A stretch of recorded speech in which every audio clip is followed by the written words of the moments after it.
Chapter 46. Su Qianxi exclaimed and took a step back. However, the soup had already flowed down the sides of the tray. The boiling hot soup flowed down from her lower abdomen, leaving a large trail in front of her thin silk nightgown. Su Qianxi gasped in pain and took the tray a little further away from him. Li Xiqing did not expect her to have such a dangerous thing in her hand. He was dazed for a second, but quickly realized what was going on.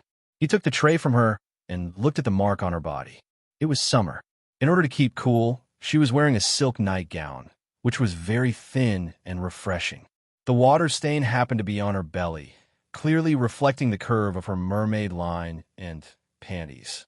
Yes, a powder blue nightgown and a powder blue panties. He glanced at it and suddenly felt uncomfortable. He asked in a hoarse voice, "Are you okay?" Su Qianxi's eyes were red. She gave him a stare and said, "Why don't you try getting burned by the freshly cooked noodles?" Li Xiqing looked at the noodles on the tray that had half of the soup spilled on it. His frown relaxed a little. "You cooked it for me. It was Nanny Rong." Su Qianxi lifted her nightgown and felt the heat on her body. She felt wronged. "Nanny Rong called me and asked me to cook noodles for you." Li Xiqing heard that and his eyes darkened. His lips seemed to curl up slightly. His voice was calm and steady. "I didn't expect Nanny Rong to be so open-minded." Su Qianxi was dazed. It took her a long time to understand. Blushing, she was speechless. "You." Inexplicably, seeing her like that, Li Xiqing's bad mood suddenly lightened. Holding the tray in one hand, he grabbed her arm with the other and said, "Let's go. I'll apply the medicine for you." "Apply medicine?" Su Qianxi glanced at her lower abdomen, which was still burning, but she was wearing a dress, and a super thin silk dress. If he wanted to apply medicine, he would have to lift it up. Thinking of this, she couldn't help but think of the magnificent scene she saw that morning and blushed even more. She quickly withdrew her hand and said, "No, you go eat the noodles first. Just some soup spilled. The noodles can still be eaten. I will wash them myself." "No." Li Xiqing's voice was firm. "I did it, and I will take responsibility." His black eyes were cold and filled with indescribable seriousness. For some reason, Su Qianxi was pulled away without saying anything. When she realized it, she was already sitting on the sofa in the living room. Li Xiqing put the noodles on the table and brought over a medicine box. Su Qianxi's face suddenly turned red. She quickly stood up and grabbed the medicine box, saying, "I can do it myself. You go eat first. Don't be hungry. Sit down." The dignified voice seemed to come from the authority of a king, and it did not allow for the slightest disagreement. She still wanted to say something, but he suddenly reached out and held her hand. His rough and large hands were scorching hot. Li Xiqing's other hand was on her shoulder, pushing her onto the sofa. Immediately, his whole body was pressed against her. Chapter 47. Li Xiqing saw that his little wife had become obedient, and there was an imperceptible smile in his eyes. His face was still cold and calm. Looking down, Su Qianxi's lips were slightly open, as if she was a little scared, looking at him. Seductive. Li Xiqing suppressed the small flame that was suddenly ignited and whispered with satisfaction, "That's right. Behave." His voice was magnetic, with indescribable seduction, as if a feather was gently tickling her ear. Su Qianxi felt aroused and immediately had goosebumps. This man was really a monster. Li Xiqing straightened up and looked at the little woman who had been forced to the corner of the sofa. Looking down, he slowly took out the ointment. Lifted up, Su Qianxi's head was buzzing. Blushing, she suddenly got up and reached for the ointment in his hand, yelling, "I'll do it myself." Li Xiqing was 188 centimeters, and she was only 165 centimeters. Even if she jumped over from the sofa, she was destined to be oppressed in terms of height. He just stepped back slightly, and she did not even touch his hand. Instead, she fell into his chest. Huh. That was the first thought she had when she jumped in. Pain. That was all Su Qianxi could feel. Too hard. Rubbing her sore nose, she was almost in tears. Just where she could not see, Li Xiqing's indifferent lips slightly curled. It was extremely small, and in a moment it disappeared. He slightly bowed his head, his eyes deep. "Throw yourself at me? Huh. Su Qianxi perked up and quickly stepped back. Oh my God! Who threw herself into his arms? Li Xiqing's eyes fell back to her belly and repeated, "Lift it up." "No, I'll help you apply the ointment." Su Qianxi blushed like a monkey's, but when she was thinking about what to say to refuse him, his big hand was already in front of her. Without saying anything, he lifted her nightgown. She yelped and tried to put her hands on it, but he forced her hands away. "Let go. I'll apply the ointment." "I'll do it myself. You help me cook noodles, and I'll help you apply the ointment. It's fair." "No need. You can go eat noodles." "Let go." Li Xiqing sounded a bit displeased. "Don't challenge my patience." Su Qianxi's heart tightened, and eventually, she let go. "Forget it. It's just applying medicine. I've already seen everything I need to see. It doesn't matter if I do it again." This man was terrifyingly stubborn. Once he decided on something, it was really hard to change. She knew his temper very well, pursed her lips, and lifted her dress slightly. Li Xiqing dipped his forearm in water and gently wiped it on his smooth, white belly. The movement was very light. She did not feel any pain, but it was very itchy. She bit her lip, fearing that she would laugh out loud. He wiped it with water, unscrewed the ointment, and applied it slightly. An ice-cold feeling spread to his lower abdomen, as well as those alluring little nipples. Su Qianxi narrowed her eyes and leaned on the sofa, trembling. It was really itchy. However, there was an inexplicable feeling slowly burning from her lower abdomen, making her immersed in that feeling. Li Xiqing clearly noticed the change in her. There was a trace of darkness in his eyes.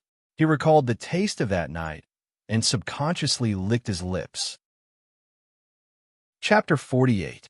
Applying medicine was a kind of torment for both of them. However, during the whole process, no one said they wanted to end it first. However, the atmosphere in the surroundings had slowly changed. 5 minutes later, Li Xiqing was finally done, but he already felt a little uncomfortable.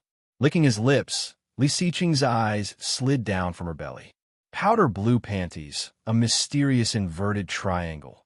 Closing his eyes, Li Xiqing forced himself to look away and began to organize the utensils. However, his movements had sped up a little and were no longer as slow as before. Su Qianxi felt that he had stopped applying the ointment. She quickly pulled down her dress and got up, blushing. "Thank you. I'm going to bed." "Wait." A cold and deep voice stopped her. Su Qianxi paused and did not dare to look back. She involuntarily squeezed her legs. What's wrong?" Her voice was a bit stuttering, and she couldn't tell how nervous she was. He couldn't have, was he going to do that with her? They were legally married. If he asked, how could she say no? Was she on her period? But he had just seen everything. Don't wash it. Su Qianxi blushed even more. "So embarrassing. Okay." She answered and ran up to the second floor, as if she was escaping. Slamming the door shut, she leaned against the door and found that her face was burning as if she had a fever. Throwing herself on the bed, she yelled in annoyance. So embarrassing, so embarrassing. However, didn't he say that she could not like him? She burrowed into the blanket. She was so embarrassed that she wanted to crawl under it. Her heart was beating so fast that she could not control it. "Su Qianxi, what happened to your promise? What happened to your principles? Don't have any feelings for him, do you hear me?" However, how was that possible?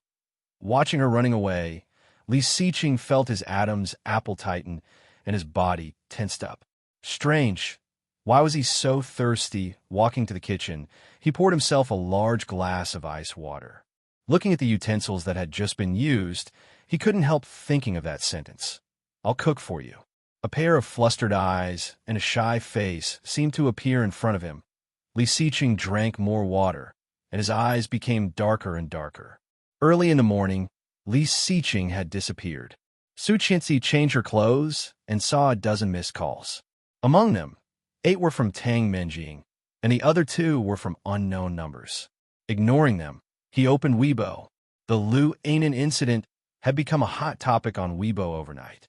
Curling her lips, Su Qianxi seemed to be able to foresee how chaotic the Tang and Lu families were right now. The phone suddenly vibrated again, and a melodious ringtone sounded. It was Mrs. Lee. "Mom, where are you?" Mrs. Lee's voice sounded a little angry. It was obvious that something had happened. "In the villa? What's wrong?" "I heard that you were defaming Liu Ainin on the internet." Su Qianxi sneered inwardly, knowing that Tang Minjing would not stop. Chapter 49. A lot of things about Liu Ainin have been exposed by hackers and posted on the internet. Now her reputation is completely ruined. Did you do it? Of course, Su Qianxi already knew. However, hearing Mrs. Lee's words, she pretended not to know and said, "Mom, if I could do that, I would not have been bullied so badly in the mall." The video of Liu Ainin in the mall was a hot topic. Mrs. Lee had always been well informed, so she must have seen it. Sure enough, Mrs. Lee was silent for a moment and said, "Good." Although Liu Ainin's family name is Liu, she has the Tang family behind her. Try not to mess with her. "I know. Although I'm not happy about it, I know what I am doing." However, Liu Ainin is so arrogant. I am not the only one she has offended. Well, no matter what, the Lee family cannot get involved. You are now the daughter-in-law of the Lee family, so do not be reckless. I understand. Okay. Tell Li Xiqing to come home more often. Okay. After hanging up, Su Qianxi's phone rang again before she put it down. It was a strange number. Recently, she had been very busy. "Is this Su Qianxi?" A soft voice came. Hearing the voice, Su Qianxi knew it was a woman who looked gentle and weak. However, that was all. "Yes, who is this?" Su Qianxi pretended not to know. "I am Wanting, your good friend in high school. Don't you remember me?" "Oh," Su Qianxi suddenly understood. "It's you. What's up?" Hearing Su Qianxi's cold tone, the person on the other side of the phone was silent. Obviously, she did not expect such a reaction. In the past, Su Qianxi's desire for friends had reached a crazy level. No matter what kind of relationship you had, as long as you made her feel that you treated her as a friend, she would definitely be nice to you. In just 2 years, she had changed so much. Sure enough, things were different when she was on the top. Lin Wanting squeezed the phone and tried to sound gentle. She said, "Fu Longbing told me that you will come to the reunion, but I do not know what to wear. Shall we go shopping? Let's meet up. We haven't seen each other in a long time." In her previous lifetime, Su Qianxi was confused by Lin Wanting's friend and went out with her without hesitation. Su Qianxi gave her a dress from a luxury brand, but she was given an old-fashioned dark-colored evening dress. That night, Lin Wanting was like a weird Snow White, and Su Qianxi, with her clothes, was the natural poison queen. Lin Wanting said, "Look, does my dress look good?" Su Qianxi gave it to me. It costs more than 100,000. Liu Ainin had already been in cahoots with her, telling everyone that Su Qianxi was a sugar baby.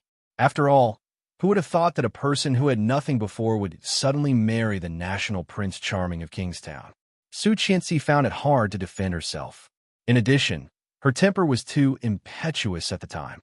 In the case of extreme anger, she smashed things randomly and was pointed at by everyone. However, he did not know that Liu Ainin and Tang Minjing had already predicted that he would end up like this. Chapter 50. Did she hate him? Of course she did. However, if she could do it all over again, she would not be tricked by these people again. Su Qianxi? Lin Wanting could not help calling out when she did not get an answer. "Sure. When?" Hearing Su Qianxi's answer, Lin Wanting was overjoyed and asked, "Let's do it today, shall we?" "Great. Let's go to Imperial Star Mall. There are more things there." "Great." Lin Wanting's eyes lit up. Imperial Star Mall was a famous luxury mall in Kingstown. Even buying a loaf of bread, there would be a lot of pride. Hearing Su Qianxi's words, Lin Wanting was more than happy. Anyway, with Su Qianxi's personality, as long as Lin Wanting acted pitiful, Su Qianxi would definitely give her what she wanted, right? Lin Wanting hung up the phone happily and put on makeup before going out. When she arrived at Imperial Star Mall, it was already more than 10 minutes later. Lin Wanting stood under the trees for about 10 minutes, sweating and feeling uncomfortable. However, Su Qianxi did not call her. Lin Wanting was a bit annoyed and called Su Qianxi. "Why are you not here yet?" Su Qianxi seemed very surprised. "Now, I thought it was afternoon. I haven't gone out yet." "No way. Don't you always go out as soon as you have a date? Lin Wanting felt that she had been tricked and was a bit angry. Su Qianxi responded slowly and said, I have been suffering from procrastination recently. Sorry, go find a place to sit. I will be there in 20 minutes. He impatiently walked into a coffee shop, ordered a cup of the most expensive fruit juice, and sat down to wait. Anyway, Su Qianxi, that idiot, would definitely pay for it. 20 minutes later, Su Qianxi called as expected. Feeling relieved, Lu Ainen picked up the phone. Hey, I am in the coffee shop. Come on in. Coffee shop? Is too far. I will not go there. You can come directly into the mall. When Lin Wanting heard this, she was a bit anxious, but don't you want to have a drink first before going shopping? No need. Why do you want a drink? Come here quickly. I'm at the XX counter in the mall. Lin Wanting gritted her teeth and hung up the phone, paying the bill herself. The most expensive glass of juice here was equivalent to 2 or 3 days of her expenses. Su Qianxi, that be *TCH, did not even come, making her spend so much money for nothing. Forget it. I'll definitely rip her off later. When I walked in, Lin Wanting almost recognized Su Qianxi. Su Qianxi used to be beautiful and the most popular girl in high school. However, her entire temperament was that of a hooligan girl with a bit of a mischievous air. And now, Su Qianxi looked at the skincare products on the counter and smiled at the salesperson's promotion. Lin Wanting could not help but be attracted to her when she saw her from the side. The person in front of him had a transcendent temperament. She was elegant and refined. She was dressed nobly but not old-fashioned. She was full of vigor but elegant. Especially the things that she was wearing. Any one of them was worth several months of her living expenses, or even more. Originally, she did not believe it when they said that Su Qianxi married the Prince Charming of Kingstown, but now it seemed that it was almost true. Chapter 51. Su Qianxi seemed to feel her gaze and turned to look at her. Her eyes fell on Su Qianxi.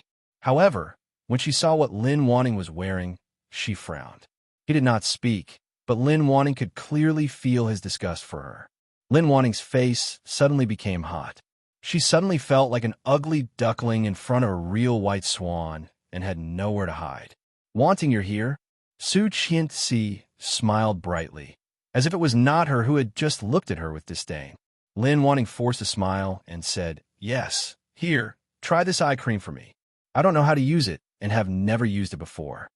Hearing that, Lin Wanting felt a lot better. No matter how high she climbed, she would still be a chicken. It can't be. You haven't even used eye cream before? His tone seemed to be a little disgusted. Su Qianxi had expected that.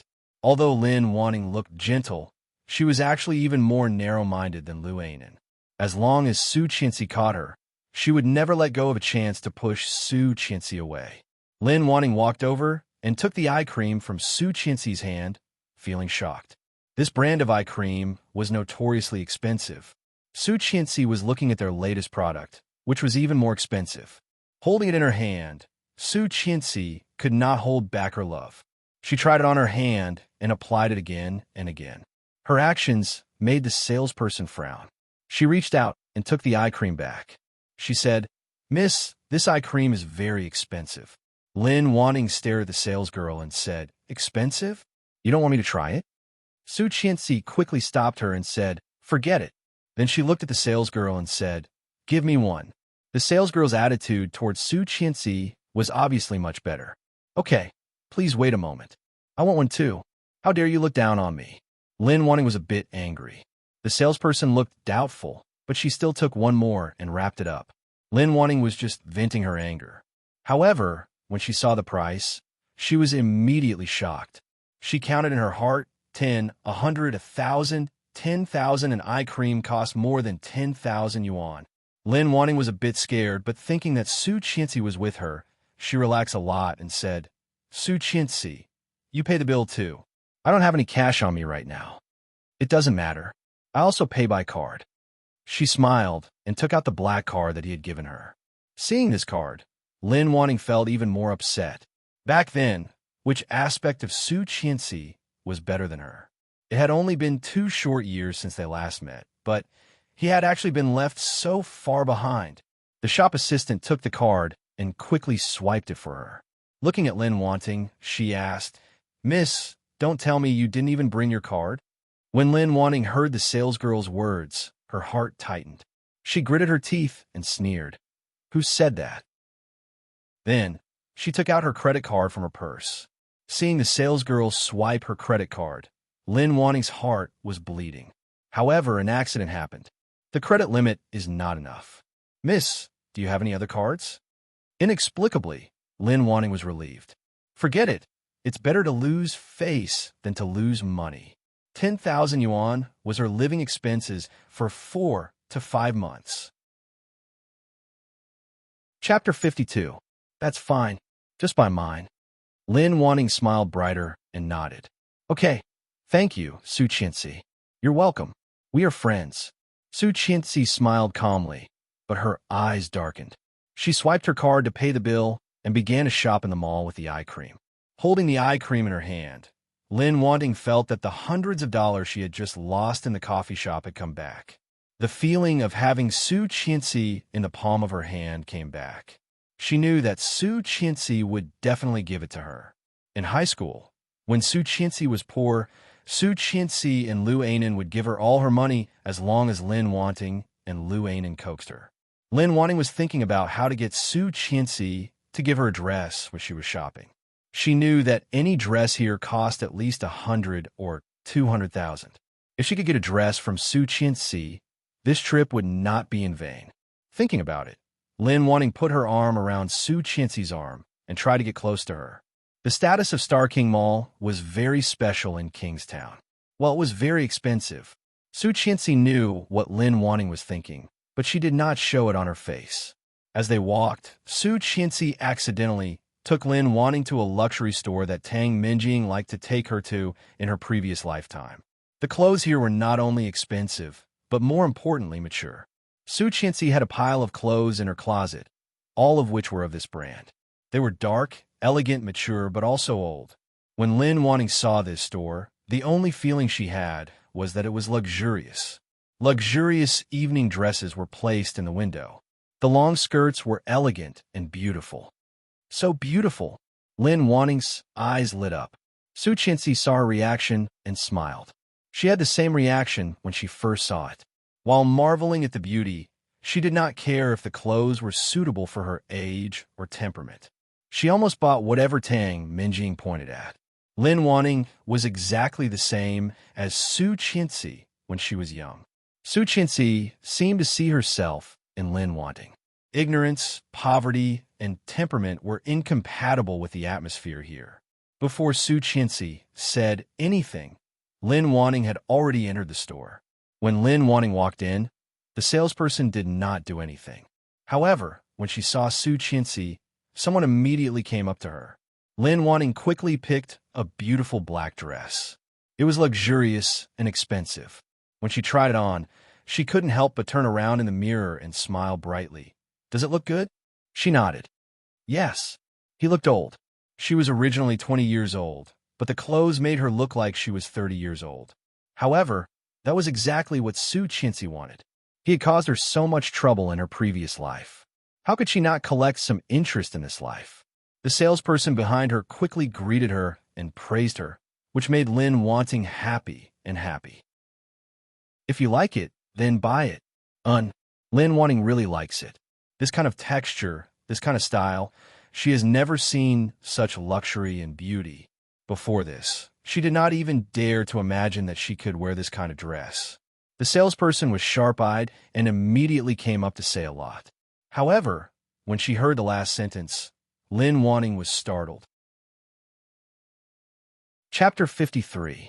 288,888? Jesus! Lin Wanting had never seen so much money in her life. The price of this dress was probably more than what she had spent over the years. What should she do? She liked it so much. Lin Wanting looked at Su Qianxi, who had been silent and smiling, and asked, "Su Qianxi, do you think it looks good?" "Not bad. Then should we buy it?" "If you like it, then. It's not expensive, only about 200,000 yuan." Su Qianxi curled her lips, as if 200,000 yuan was nothing. For her, it was indeed not expensive. To show her respect, the Su family had given her a lot of jewelry, clothes, and real estate as her dowry, which was worth nearly 10 million yuan, together with the red envelopes given by the elders of the Li family. All the money went in her own pocket. Not to mention that the card Li Xiqing had given her was enough for her to spend for a long time. In her previous lifetime, she had been tricked by Tang Minjing into investing and lost tens of millions of yuan. Thinking of that, Su Qianxi's eyes became cold. Lin Wanting felt a bit awkward and said, "I did not bring that much money when I left today. You can also pay by credit card here." The salesgirl kindly reminded Su Qianxi in a weird tone. "Yes, please." Su Qianxi pretended that she did not understand. Lin Wanting became even more anxious and pinched the skirt, but the salesgirl slapped her hand away and said, "Don't do that. You can easily cause problems. This material is very expensive." The salesgirl's words made Lin Wanting feel even more embarrassed. Although she liked to take advantage of others, she was not as thick-skinned as Lu Ainen. Hearing the salesgirl's obvious sarcasm, she immediately blushed. "Su Qianxi, how about you give it to me as a gift? It's only 200,000 yuan. Your husband is Li Xiqing, and you are not sure of money, right, Mrs. Li?" Hearing Lin Wanting's words, the salesgirl's eyes lit up and she said, "I was wondering why she looked so familiar. It turns out that you're Mrs. Li. Yes, I also feel familiar. I did not expect you to look so much better in person." That was exactly what Lin Wanting wanted. After all, Li Xiqing was also a famous person. No matter what, Su Qianxi could not refuse him. Otherwise, if she ended up being stingy, not only would she lose face, but also Li Xiqing's. Lin Wanting looked at Su Qianxi and smiled. "Su Qianxi, how are you?"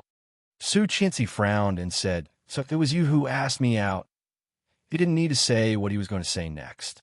Anyone with a brain could imagine what he was going to say next. One of the salespeople sneered. No wonder Mrs. Li was taken for a fool. Lin Wanting hated this kind of words the most, so she angrily said, "What nonsense are you talking about? It's fine, it's fine. It's just a dress." She quickly waved her hand. Although she said so, the expression on her face was a bit disappointed and aggrieved. Chapter 54. That sounded harsh, but it was true. Just by looking at her temperament, people could tell that she was not on the same level as Su Qianxi. Now she was asking for a dress worth more than 200,000 yuan. What else could it be other than ripping off a fat sheep? Lin Wanting's face changed again and again. Although she thought so in her heart, the feeling of being exposed in public was absolutely not good. Looking up at Su Qianxi, Lin Wanting hurriedly said, "Su Qianxi, don't believe them. I definitely did not mean that. It's just that you used to give me things, right? You used to give them to me, but now I'm asking for them. It means something different, right?" Su Qianxi glanced at her, and Lin Wanting suddenly felt a chill down her spine. Cold and piercing. "This is Su Qianxi?" Lin Wanting froze on the spot, looking at this old classmate in front of her. "Oh, isn't this my old classmate? What a coincidence." A loud voice pulled Lin Wanting back. Everyone looked in the direction of the voice and saw a bright and beautiful figure in red walking in. The high-profile woman took off her sunglasses and glanced at Su Qianxi. "The rumor is true. Su Qianxi, do you remember me? You Lily?" Lin Wanting couldn't believe it. "Why are you here? Miss you. Hello, miss you." The salespeople greeted her one by one.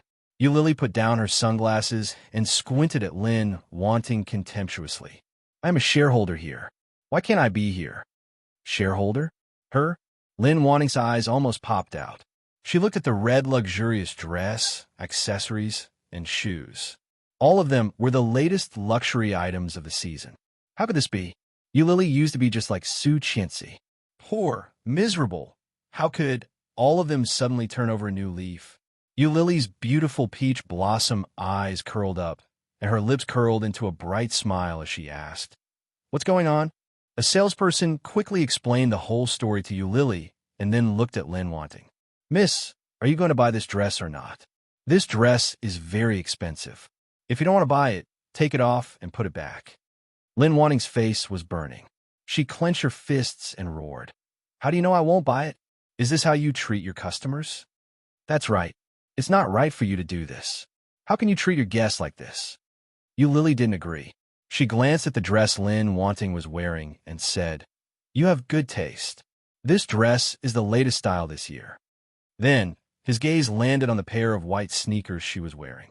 It's just that the shoes don't look good. Do you want to pick a pair of matching shoes? Lin Wanting's face softened a little and coldly snorted. Okay. A salesperson quietly tugged at Lily's clothes and whispered, She can't afford it. Aren't you afraid that she'll rip you off? Although his voice was soft, the place wasn't big. Many people heard him. Chapter 55. As soon as she said that, everyone looked at Su Qianxi. Su Qianxi did not expect Lily to be so decisive. However, what Lily said was exactly what she wanted. Su Qianxi smiled and nodded. Sure. Then she looked at Lin Wanting and said, It's okay. I can lend it to you. Hearing the word lend, Lin Wanting hesitated. If it was a gift, of course she would not refuse. However, thinking that she still needed to pay the debt, she felt very different. Okay, since Su Qianxi said so, Wang, go and get a pen and paper for Lin Wanting to write an IOU. Okay. A salesperson quickly came over with a pen and paper. Lin Wanting's expression changed. Lily, don't go too far. Lily did not like Lin Wanting and Lu Ainin for a long time. If Lin Wanting had known that she could meet Lily here, she would never have come in. However, it was too late to regret now. Looking at the pen and paper in front of her, Lin Wanting looked to Su Qianxi for help and said, Su Qianxi, are we good friends? Why do you have to do this? When Su Qianxi was about to speak, a rich woman next to her sneered, Even brothers should be fair. I think you're clearly using Mrs. Li as a fat sheep. Good friends? Puffed. Who said that? What does it have to do with you? Lin Wanting roared. I will not buy it anymore. You should have said that earlier, a salesperson said contemptuously. Take it off. Don't get it dirty. You can't afford it. The thing that Lin Wanting could not stand the most in her life was being looked down upon. Trembling with anger, she almost slapped the salesperson. Stepping forward, she roared, Who said that? It's only 200,000. The salesperson was startled by Lin Wanting's reaction. Immediately, she saw Lin Wanting snatch the pen and paper from her.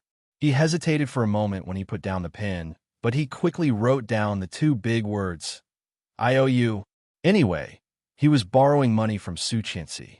Now, Su Qianxi was just being instigated by Lily. When Lily was not around, she had plenty of ways to make Su Qianxi forget about the debt and give the money to her willingly. Thinking of Su Qianxi's character of bullying the weak and fearing the strong, Lin Wanting was more confident. In less than 2 minutes, the IOU was written.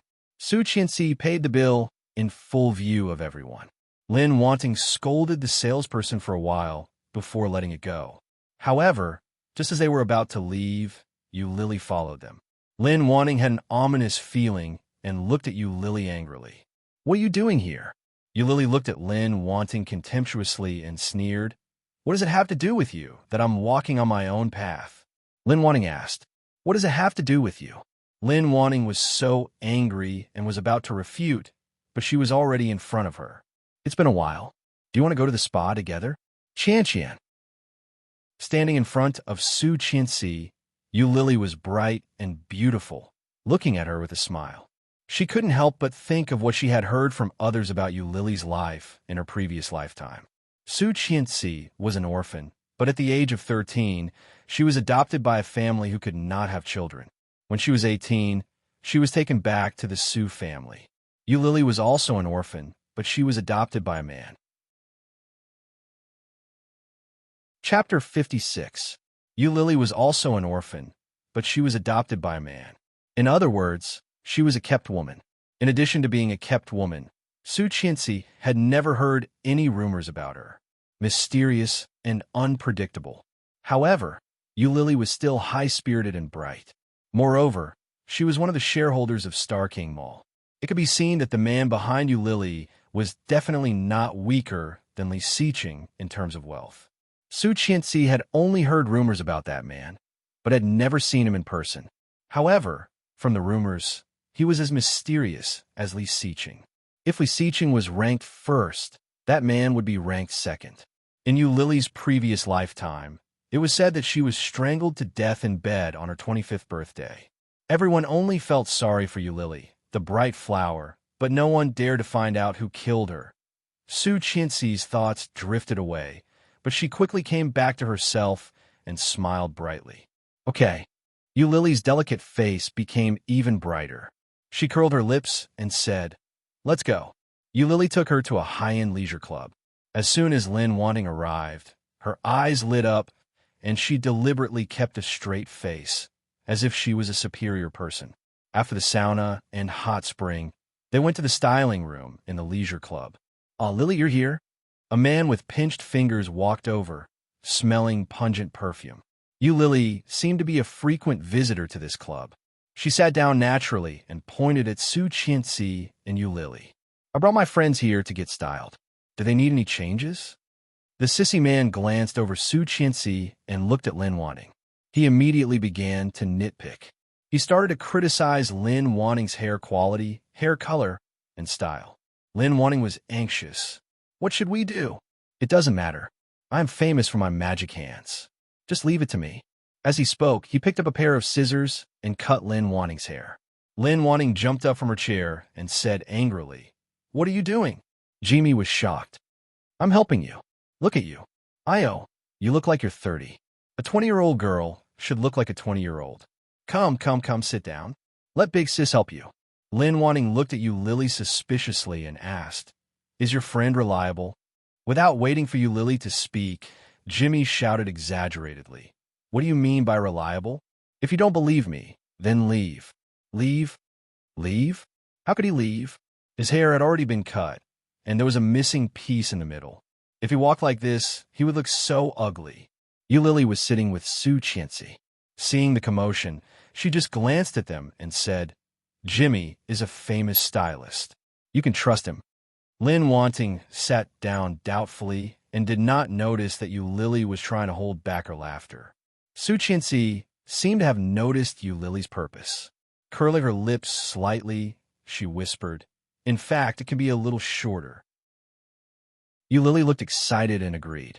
"I did not expect you to be such a romantic person. I thought you were a good person."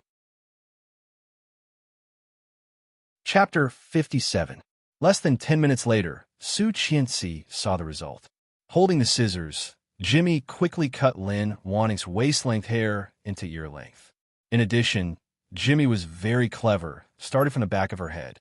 When Lin Wanting noticed it, the back was already bare, but the front was still waist-length. When the scissors were in front of her, Lin Wanting suddenly realized it and immediately screamed in the mirror, almost crying, "Ah!" Her voice almost penetrated the wall. Tears immediately fell from Lin Wanting's eyes. Lily, you bitch. You must have done it on purpose. Why did you do this to me?" Lily looked calm and laughed, almost in tears. She did not try to hide it at all. God's sins can be forgiven, but self-inflicted sins cannot be forgiven. Don't you like to take advantage of others? Jimmy is a famous stylist in Kingstown. If you can get him to style your hair, you'll be making a fortune. Everyone knew that Lin Wanting was most proud of her hair. Her gentle and quiet image was inseparable from her hairstyle, and her face shape. In other words, other people's faces were faces, but hers was a face plus. In the past, her hair covered her face, but now, not only was it long in the front and short in the back, but the short hair at the back was also too short, so it was sticking up. Combined with her tear-stained face, she looked extremely pathetic. Su Qianxi looked at her and felt some sympathy, but more than that, she felt good. She had wanted to deal with Lin Wanting for a long time, but none of her plans were as good as Lily's move. Sure enough, she was not ruthless enough. What could be more exhilarating than directly destroying the enemy's treasure? The answer was no. When Lin Wanting heard this, she was so angry that her whole body trembled. She rushed to Lily and roared, Lily, I will kill you." However, before Lin Wanting got close, she was pulled away by Jimmy. Although Jimmy looked like a sissy, he was a man after all, and his strength was more than enough to pull a crazy woman away. There were security guards patrolling the area. At Lily's signal, 2 security guards went up and pulled Lin Wanting away. Ah, Chintzy, aren't we good friends? Lily hurt me so much. You have to avenge me. Avenge me. Lin Wanting struggled and yelled. Hearing Lin Wanting asking for help, Su Chintzy looked at her coldly, just like when they were buying clothes. However, her lips had already curled into a smile. She waved her hand coldly. If you don't drag it away now, are you going to keep it for the new year? Hearing this, Lin Wanting's heart skipped a beat. She struggled even more frantically and shouted, Ah, Lily, Su Chintzy, you will die a horrible death. How did I offend you? Why do you have to do this to me? Lily yawned and sneered. You should ask yourself how you and Lu Ainen tricked me back then. Without your help, I wouldn't be where I am today. Lin Wanting looked away and shouted, I don't understand what you're talking about. Lily, you will pay for what you did today. Chapter 58. Soon, Lin Wanting was taken away, and the studio was quiet again. Lily leaned lazily on the sofa and picked her ear with her little finger. It's finally quiet, but haven't you always had a good relationship with her? I thought you would help her. It seems that you're not completely stupid. Yi Qianqian was speechless. Of course, she had been stupid once in her previous lifetime. If she fell for Lin Wanting again in this lifetime, she would have wasted her life. Su Chintzy curled her lips, feeling more and more like Lily. In her previous lifetime, she had been so abused by Tang Minjing that she had always thought that she was the daughter-in-law of the Li family and could not have too much contact with the people she had known when she was still a poor person. She had never doubted Tang Minjing at all. Now she realized that she had missed out on so much fun. Su Chintzy sat down in front of Lily, but before Su Chintzy said anything, Lily's phone rang. Seeing the name on the phone, Lily's face immediately paled. Su Chintzy's eyes darkened, and she picked up the phone. I'm outside, with a friend, a girl. Okay. Hanging up, Lily looked at Su Chintzy apologetically. Sorry, I have to go. My family is calling me back. From the conversation, it was not difficult to guess who it was. Su Chintzy nodded. It's okay. I want to go too. Let's go together. Okay. Walking out of the club together, Su Chintzy saw a Rolls-Royce parked on the side of the road. One of the windows was open, and the driver was waving at Lily. Lily was dazed. Turning around, she saw Su Chintzy's eyes full of meaning. For a moment, she felt unspeakably embarrassed. That man was so close to her. At this moment, Lily felt like she had been imprisoned, and she was just going out for a walk. Smiling awkwardly, Lily quickly walked to the Rolls-Royce and opened the door of the back seat. Su Chintzy seemed to see a black shadow, arrogant, leaning against the back of the seat. His evil eyes seemed to look at Su Chintzy, sizing her up. Su Chintzy also recognized him at a glance. It was really him, Ming. As soon as the door was closed, Su Chintzy heard the car horn. He turned around and saw that a low-profile Maybach had stopped not far away from him. The window of the front passenger seat was rolled down, revealing a cold and determined side profile. Her cold red lips were tightly pursed, and her eyebrows were slightly furrowed. She seemed a little unhappy. Get in. Subconsciously, she was going to open the door of the passenger seat. However, she only opened the door a little before she put it back and went around to open the door of the back seat. In her previous life, she had once sat in the front passenger seat of his car without knowing the immensity of heaven and earth. As a result, he chased her out of the car, and she was left to feed the mosquitoes on the side of the road. She did not want to experience such a thing a second time. However, before she sat in the back seat, he looked at her coldly and said in a low voice, Where are you going? Come to the front. Su Chintzy felt aggrieved. What the hell? He made it sound like it was her fault. This man was not only a tortoise, he was also sick. Slamming the back seat door shut, she went back to the passenger seat. Chapter 59. Seeing him driving, Su Chintzy had some understanding of his itinerary. If it was business, he would not be driving. And for personal matters, he never took the driver out. Therefore, except for work, no one could dig into his privacy. Knowing that, Su Qianxi did not ask more and answered honestly, "She's my high school classmate." "Okay," Li Xiqing responded, and his eyebrows relaxed a bit. "Don't get too close to this woman." "Why?" He turned the steering wheel and said in a deep voice, "A woman who can sell herself for money. It is always good to stay away from her." "How is that possible?" "She is not that kind of person," Su Qianxi said firmly. Yu Lily had always been sunny and optimistic. She only reported the good news and not the bad news. Moreover, she had a good relationship with her in high school. In her impression, Yu Lily was definitely not a woman who would sell herself for money. Li Xiqing's eyes darkened. He turned his head and glanced at Su Qianxi. It seemed to be full of meaning, but it was just a glance. Soon, he looked away.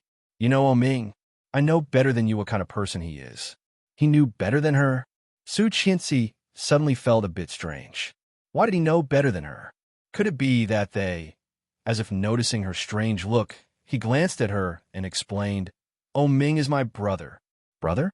Someone like Li Xiqing would have a brother? Su Qianxi was shocked and couldn't help but look at him. His side profile was cold and dignified, looking very serious. He was not joking at all. That's right, he never joked.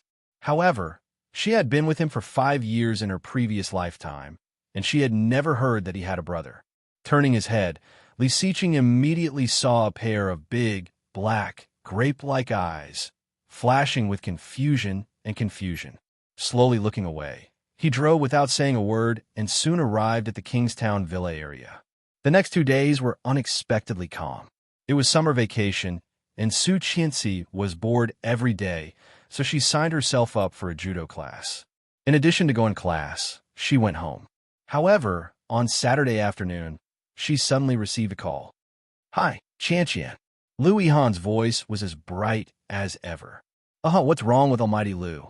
Tisk, women are so forgetful. I said I would treat you to dinner on Saturday night. Do you have time tonight? Yes.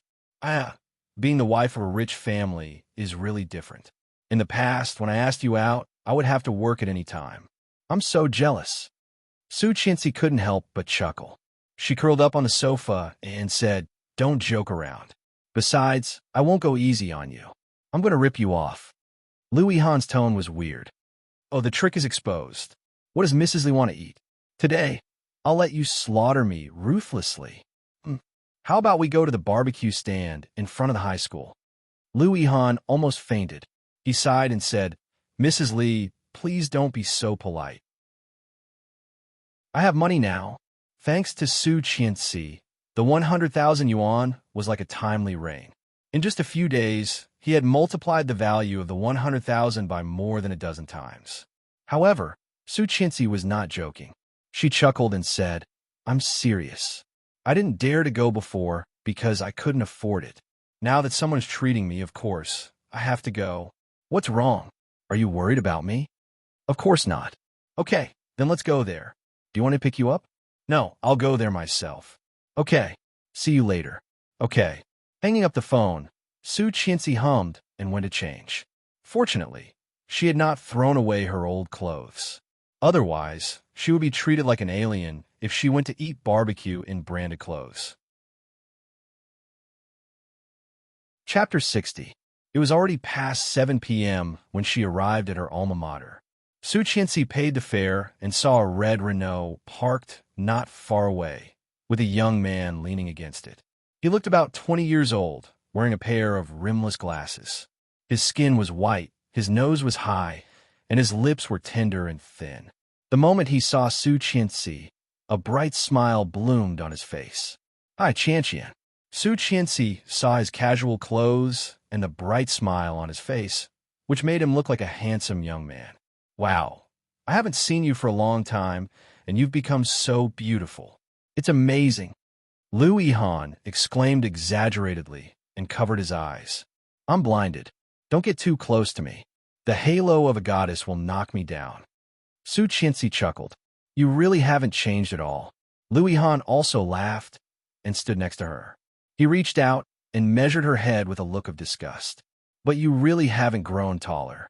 You're still a little dwarf. Are you shameless? Comparing height with a woman like me? You can grow to 180, but if I am 180 it will scare people to death. It seems to make sense, but are you even 150? Su Qianxi saw his contemptuous look and punched him angrily, roaring like she used to. I'm 165. Lu Yihan let out an exaggerated scream and stepped back, looking seriously injured. I'm going to die, it hurts so much. Go away. As they fought, the two had already entered the barbecue stall that they had agreed on. This barbecue stall had a bit of history in Kingstown First High School, and the taste was very good. After ordering a lot of things, Su Qianxi ordered a few bottles of beer and slowly chatted with Lu Yihan. They hadn't seen each other for a long time. The two chatted from place to place, not noticing that a pair of eyes had been staring at them since they entered. Kingstown First High School was one of the most famous high schools in the city. Many people came from far away to attend classes. On the weekends, they would be more playful, so it was normal for them to not go home. In the corner of the barbecue stall, there were two girls about 17 or 18 years old. Their attention had been attracted the moment they entered the stall. The moment Tang Mengqing saw Su Qianxi come in, she paused and quickly nudged Li Weiya, saying, "Look, isn't that your sister-in-law? Who's that man?" Li Weiya turned around and saw Su Qianxi at a glance. "Oh, it's true. But why will my cousin's sister-in-law appear here?" When Li Weiya was about to get up and say hello to Su Qianxi, Tang Mengqing stopped her. "Don't go. Your cousin has only been married to her for a few days, and she is already having an affair with another man. It seems that my sister was right. This woman is a slut," Tang Mengqing said. These words were not very pleasant to hear, but stopped Li Weiya from getting up, and she sat down again. Tang Mengqing said, "Send a photo to your brother so that he can see the real face of this woman." "Don't be fooled." Li Weiya nodded and took a photo of Su Qianxi's face with her cell phone. She also gave Lu Yihan a close-up. Chapter 61. The photo was sent successfully. Before Li Weiya did anything, Tang Mengqing snatched the phone from her. "Give it to me. I'll help you." Tang Mengqing's fingers quickly typed on the phone. When Li Weiya took the phone back, she found that Tang Mengqing had sent 2 messages to Li Xiqing. "Wow, brother, what a big hat you have on your head. You even turned green. So cool." Seeing Tang Mengqing's message, Li Weiya felt uneasy. "I don't think it's appropriate. Li Xiqing has a bad temper. What if he gets angry? Oh my God, which man would not get angry when his wife cheats on him?" "Yaya, you are too naive." Tang Mengqing took the phone from Tang Mengqing's hand again. "I have to send a copy to my sister." Li Weiya was anxious and quickly took the phone back. "Why send it to your sister? Yaya, think about it. Before Li Xiqing got married, he was the best with my sister, right? We all thought that they would get married, right? This woman is a shameless mistress. Therefore, there is nothing to sympathize with. Mistresses should be exposed to the public." Tang Mengqing was indignant and said firmly. However, Li Weiya felt a bit obedient and said hesitantly, "But that was my grandpa's idea. Just send it to my sister." Tang Mengqing snatched the phone back. Tang Mengqing was preparing for the interview tomorrow. In order to get closer to Li Xiqing, she did not hesitate to choose the position of secretary. Before this, he had already told Annie Li that as long as he went through the interview the next day, he would be able to enter the company immediately. Just then, she received a WeChat message from Li Weiya. Clicking it open, Tang Mengqing immediately perked up. In the photo, the woman was smiling brightly, and the man sitting across from her was wearing a pair of rimless glasses, looking gentle and sunny. Especially his fair skin, Tang Mengqing could tell that he was a gigolo. When he saw this photo, the tension in his heart for the past 2 days suddenly relaxed. Unable to hold back, she laughed out loud in her room. When Mrs. Tang passed by her daughter's room, she happened to hear her daughter's laughter. "What is so funny? Mom, come take a look at this." As he spoke, he handed the phone over. When Mrs. Tang saw this, her eyes lit up. She laughed happily, as if she had come back to life. "This be *TCH. I was worried that I wouldn't have a chance to skin her alive. I didn't expect that she would come to me like this. I will make her infamous. Hurry up and send it to me. I'll go show that old man of the Li family tomorrow and let him see what kind of person his granddaughter-in-law is." Tang Mengqing on the other hand, was much calmer. With a smile on her lips, she had a calculating look in her eyes. Don't worry. It's not easy to get such a good material. How can I not take the opportunity to screw this woman? Anand's affairs must have something to do with her. I want to avenge the new hatred and the old hatred together. What do you want to do? Mrs. Tang was excited. Thinking that the little bitch might be abandoned by the Li family because of this, she felt very happy. Tang Minjing sneered. Instead of making her infamous, why not ruin her reputation? We can do this. Chapter 62. Li Siqing was in a video conference in the study. When he saw the WeChat message, it was already more than half an hour later. Seeing this photo, Li Siqing's eyes suddenly tightened, and the atmosphere in the study quickly became dangerous. His face was already cold, and, at this moment, it was even more difficult to soften. In front of him, he seemed to see a pair of black eyes that were as scared as a deer, so pure and so evasive. However, he did not expect that she did not let him touch her, just because the person who touched her was Li Siqing. Good, very good. Picking up his phone, he directly dialed the string of numbers that had just been added to his contact list less than 2 days ago, the one at home. However, at this moment, the more he looked at it, the more annoyed he was. The originally simple 5 words seemed to be full of sarcasm at this moment. Su Qianxi ate skewers and drank beer, feeling a rare feeling of release. Chatting with Liu Yihan made her feel more relaxed than ever. Compared with being careful when she was with Li Siqing, Liu Yihan was more like her close friend, unrestrained and did not need to beat around the bush. Su Qianxi was so happy that she felt like she was about to fly. In her previous life, she had been abiding by the teachings of the Li family and the rules of a rich family. But only after she died, once did she realize that to hell with the rules and etiquette. Nothing was more important than being happy. However, at this time, her phone rang. She picked up the phone and saw it was Li Siqing. If she remembered correctly, this was the first time he had called her since they got married. Hello. Where are you? I am outside. What are you doing? Dinner. What friend? Su Qianxi felt something was wrong.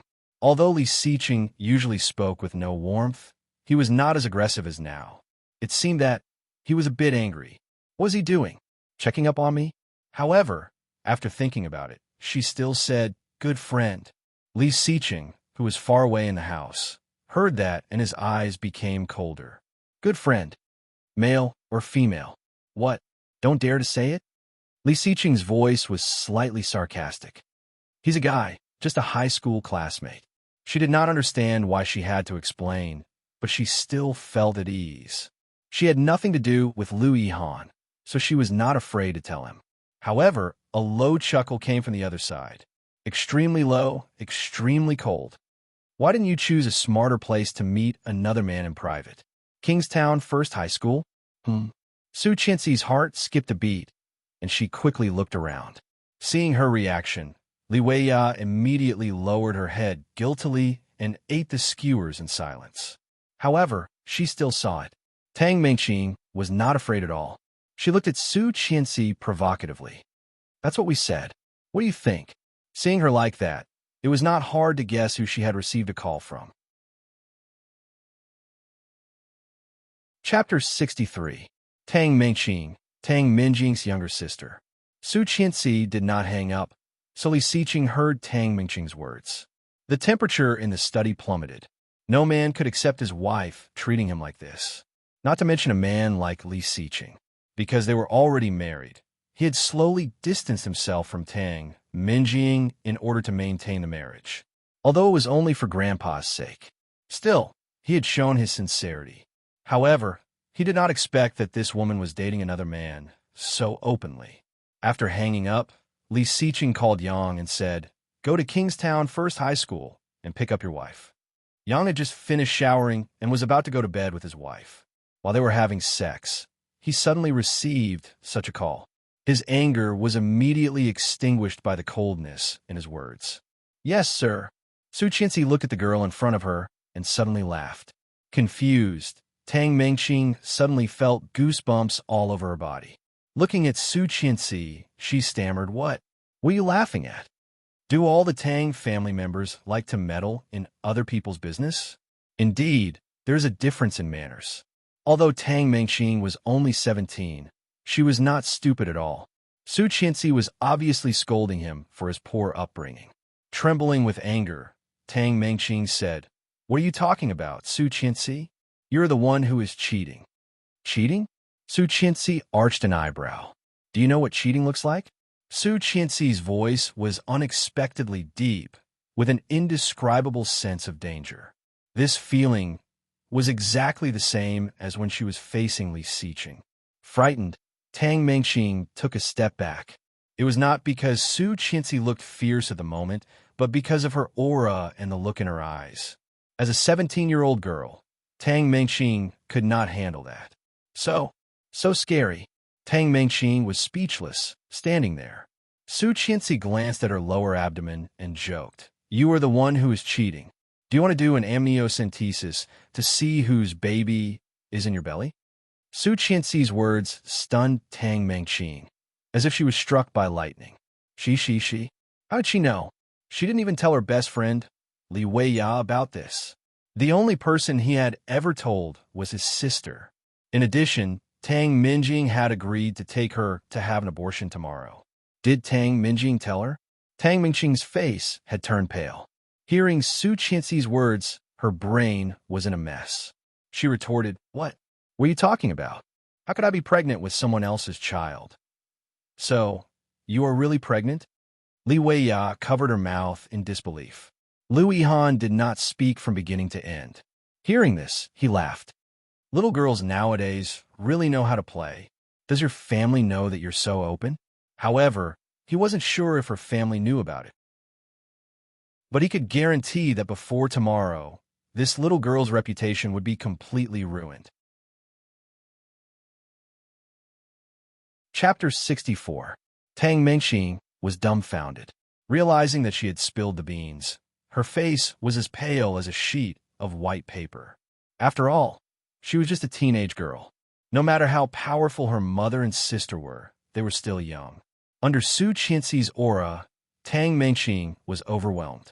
Hearing Li Weiya's words, Tang Mengqing quickly explained, "How is that possible? Don't listen to her." "I didn't." However, although Li Weiya was innocent, she was not stupid at all. What Tang Mengqing had said was a silent admission. Now, her explanation could no longer be trusted at all. Seeing her friend's obvious disbelief, Tang Mengqing felt too embarrassed to stay. She gave Su Qianxi a hard look and ran away with tears in her eyes. Li Weiya looked at Su Qianxi apologetically and quickly chased after Tang Mengqing. "Hey, you have not paid yet." The owner of the barbecue stand caught up and yelled, "Let me take you back. It's late now, and it's more convenient for me to drive." "Let me take you back. It's late now, and it's more convenient for me to drive." "It's okay. I can take a taxi myself." "It's okay. Get in. It's on my way anyway." Su Qianxi looked at the time. It was almost 9 in the evening. It was not that late in Kingstown, but it was still a bit difficult to take a taxi here. Thinking about it, Su Qianxi nodded and said, "Okay, thank you." Lu Yihan looked relaxed and opened the door for her like a gentleman. However, before Su Qianxi sat down, she heard a siren not far away. She looked over and saw Li Xiqing's black Maybach. It was low-key, introverted, but very flamboyant. Yang rolled down the window and said, "Ma'am, Mr. Li asked me to take you back." Su Qianxi frowned and asked, "He asked you to come?" "Yes, ma'am." Hearing the affirmative answer, Su Qianxi felt even more strange. Since when did Li Xiqing care about her so much? In her previous lifetime, he would have wanted her dead. He would not have cared where she was or sent someone to pick her up. In this life, there were too many different things. Thinking of that, she did not refuse and looked at Lu Yihan apologetically. "You go back. I will let Yang take me back." "All right." Lu Yihan was a bit worried. Thinking of the rumors about Li Xiqing's dictatorship, he said, "But it should be okay, right?" He was afraid that Su Qianxi would bring him unnecessary trouble. After all, the little girl named Tang just said something unpleasant. Coupled with the phone call just now, it was really worrying. "It's okay." She gave him a reassuring smile. "It's just a political marriage. He never cares about me." Hearing this, Liu Yihan breathed a sigh of relief. That's good. Be careful. She nodded and opened the door of the back seat. However, as soon as he opened the door, he was shocked. The dim light from the back seat lazily shone on a tall figure, casting a gentle glow. He was like a god, noble and inviolable. Li Xiqing's eyes were half closed, leaning against the leather seat, exuding an indescribable aura, cold and dangerous. Chapter 65. Caught off guard, Su Qianxi was pulled forward. She exclaimed and threw herself under the back seat of the car. Her hand hit the top of the car hard, and then under her body. Su Qianxi almost fell into a strong chest, and her palms felt a burning heat. Subconsciously grabbing it, she was surprised to find that it felt good, soft, and fleshy. No, something was wrong. It was getting harder and harder. Her heart skipped a beat, and she suddenly realized what it was. She quickly let go and looked up. As soon as he looked up, he found himself in the deep night lake. Cold. It was cold enough to penetrate the bones, but there was a bit of fire in it. The fire seemed to be angry and lustful. It was hard to explain, but it made Su Qianxi feel a sense of crisis. This man was so scary. Su Qianxi's heart suddenly raced. She was scared. She subconsciously wanted to get up, but before she could straighten her body, a strong and sturdy arm tightly wrapped around her waist. Looking up, her heart suddenly tightened. His eyes were extremely cold and filled with a strong sense of distrust. This feeling was exactly the same as after the fire in her previous lifetime, when she was disfigured and tried to explain that she did not set the fire. But today, compared to the indifference from before, there was more anger and lust. He looked in her eyes and pinched her chin. No! She felt a sharp pain in her chin, and she subconsciously exclaimed with fear in her voice. Liu Yihan was shocked to see Su Qianxi fall and quickly ran over. As soon as she got closer, she heard her scream. Her heart skipped a beat in fright. However, before he could even touch her clothes, the back seat door was slammed shut. Then the low-key, luxurious black Maybach drove away. Asshole! This guy won't hit a woman, will he? F***CK. Is he still a man? It's disgusting. Liu Yihan cursed in a low voice and quickly drove to catch up. It was summer, but Su Qianxi felt very cold. It was so cold that she was trembling. So cold that she was trembling. Holding her chin, Li Xiqing felt the subtle movement of her body. His eyes seemed to be stained with ink, so dark and thick. Are you afraid of me? Hearing his question, the little hands on his body silently clenched into fists. Afraid? How could he not be afraid? She had seen him like this more than once in her previous lifetime. He was angry. Seeing she did not speak, Li Xiqing tightened his arms. Su Qianxi frowned in pain, but she clearly felt the warmth in front of her. If you're scared of me, why did you make me a cuckold? I didn't. She shook her head, but the pain in her chin was even worse. He is just my classmate. Li Xiqing's eyes darkened. Looking down, he glanced at her breasts that were pressed against his chest. Her deep cleavage, fair and tender, rose and fell along with her breathing. One look was enough to drive anyone crazy. Wearing a low-cut dress to meet a classmate?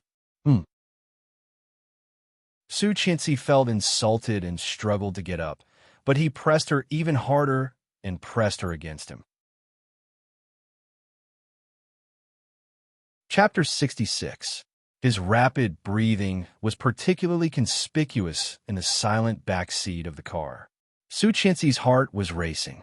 The hard part on her lower abdomen became more and more obvious, and her struggling movements completely quietened down. Panicked and frightened, she looked at him pleadingly. Their eyes met. She was embarrassed and scared, but he was calm. Just like usual, it was as if the arrogant man wasn't her. The back seat of the car was filled with a charming atmosphere. Although they did not do anything, Yang felt his face was burning. The president was so fierce. Well, sir, there's a red Renault following us. It has been following us for a few blocks. Li Xiqing narrowed his eyes and said quietly, slow down. What? Yang thought he had heard wrong. Let him catch up. Doesn't he want to see what I will do to this woman? Then let's see. Su Qianxi felt a bit uneasy and wanted to dodge. However, Li Xiqing reacted faster. Clamping her chin, he lowered his head and kissed her lips. Su Qianxi was scared. His actions were domineering and rough, without any gentleness. Tongues of flame wantonly plunged in and plundered wildly. His arms were itching to crush her to pieces. He was so forceful, so barbaric. Su Qianxi tried to escape, but he clamped her even harder. Li Xiqing noticed her naughtiness, so he simply lifted her up and made her sit on him. His posture was wild. Su Qianxi's breathing was rapid and messy. When he finally let her go, she tried to break free with her hands and feet.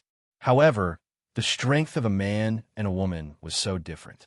Li Xiqing held her waist with one hand and grabbed her thigh with the other, pressing her down. Su Qianxi's body was pressed down hard, and the hard part was facing her. Despite the clothes, the heat still made her blush, and she struggled even harder. Li Xiqing directly pressed her down and rubbed his head against hers, saying hoarsely, "If you move again, I will CK you right here." Yang did not dare to look, but when he heard that, he couldn't help blushing. He silently raised the partition in the middle and looked straight ahead. Confucius once said, "See no evil, hear no evil." Su Qianxi was so scared that she suddenly stopped moving. The heat there was getting hotter and hotter, making her feel extremely uncomfortable. Didn't you hate me?" She gritted her teeth and did not say anything in the end. However, in Li Xiqing's ears, it meant a lot. In fact, there were a lot of them. What was he not? Not a man? Not her lover? Or was it not that gigolo? Seeing the red Renault that was about to approach, Li Xiqing's eyes became muddy. His chest was burning with rage. He turned over and pushed her. She let out a yelp, and when she realized what had happened, she was already on the leather seat. The sound of skin rubbing against real leather stimulated his wolf instincts that had been buried for years. He lowered his head and bit down on her neck. No, Su Qianxi exclaimed and swallowed the rest of the word. Despite the partition, the screams could still be heard. Yang clamped his legs together when he heard this. Oh my, he was having sex on the road. Chapter 67. Liu Yihan drove the car, trying to catch up, but he could not keep up. However, the Maybach in front of him suddenly began to slow down. Liu Yihan hurried forward and soon caught up with them. However, there was a sticker on the window, so he could not see anything from where he was. Liu Yihan couldn't help thinking of Su Qianxi's scream and the terrible rumors. It was said that Li Xiqing was not interested in women and had a strange temper. It was said that Li Xiqing was a psychopath. "He never cares about me." Su Qianxi's words rang in his head, and Liu Yihan suddenly felt very uncomfortable. Was Su Qianxi's marriage just a marriage of convenience? And Li Xiqing looked tall and strong, but he was actually gay?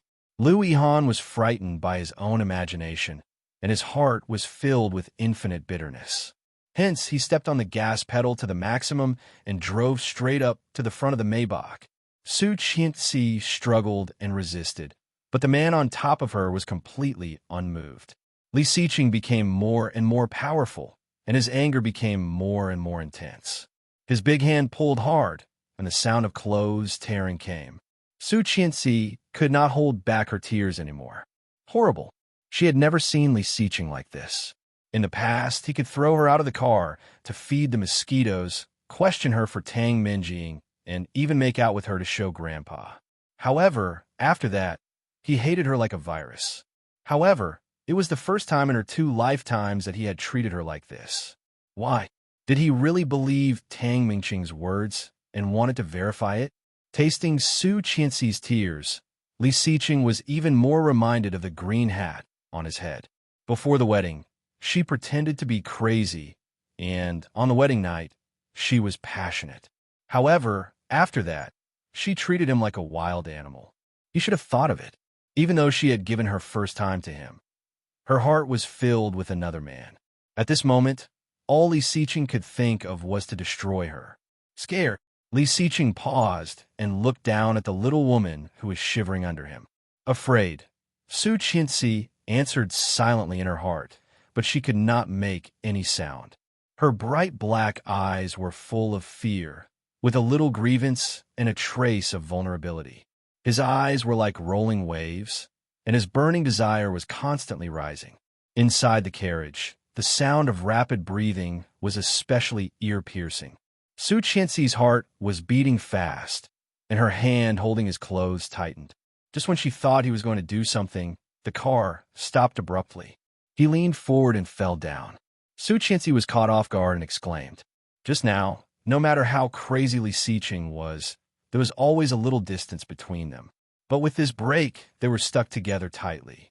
Two burning hot bodies were tightly entangled. Feeling the soft and innocent little body under him, Li Xiqing's body tensed up, his teeth clenched, and his face twisted. Patience.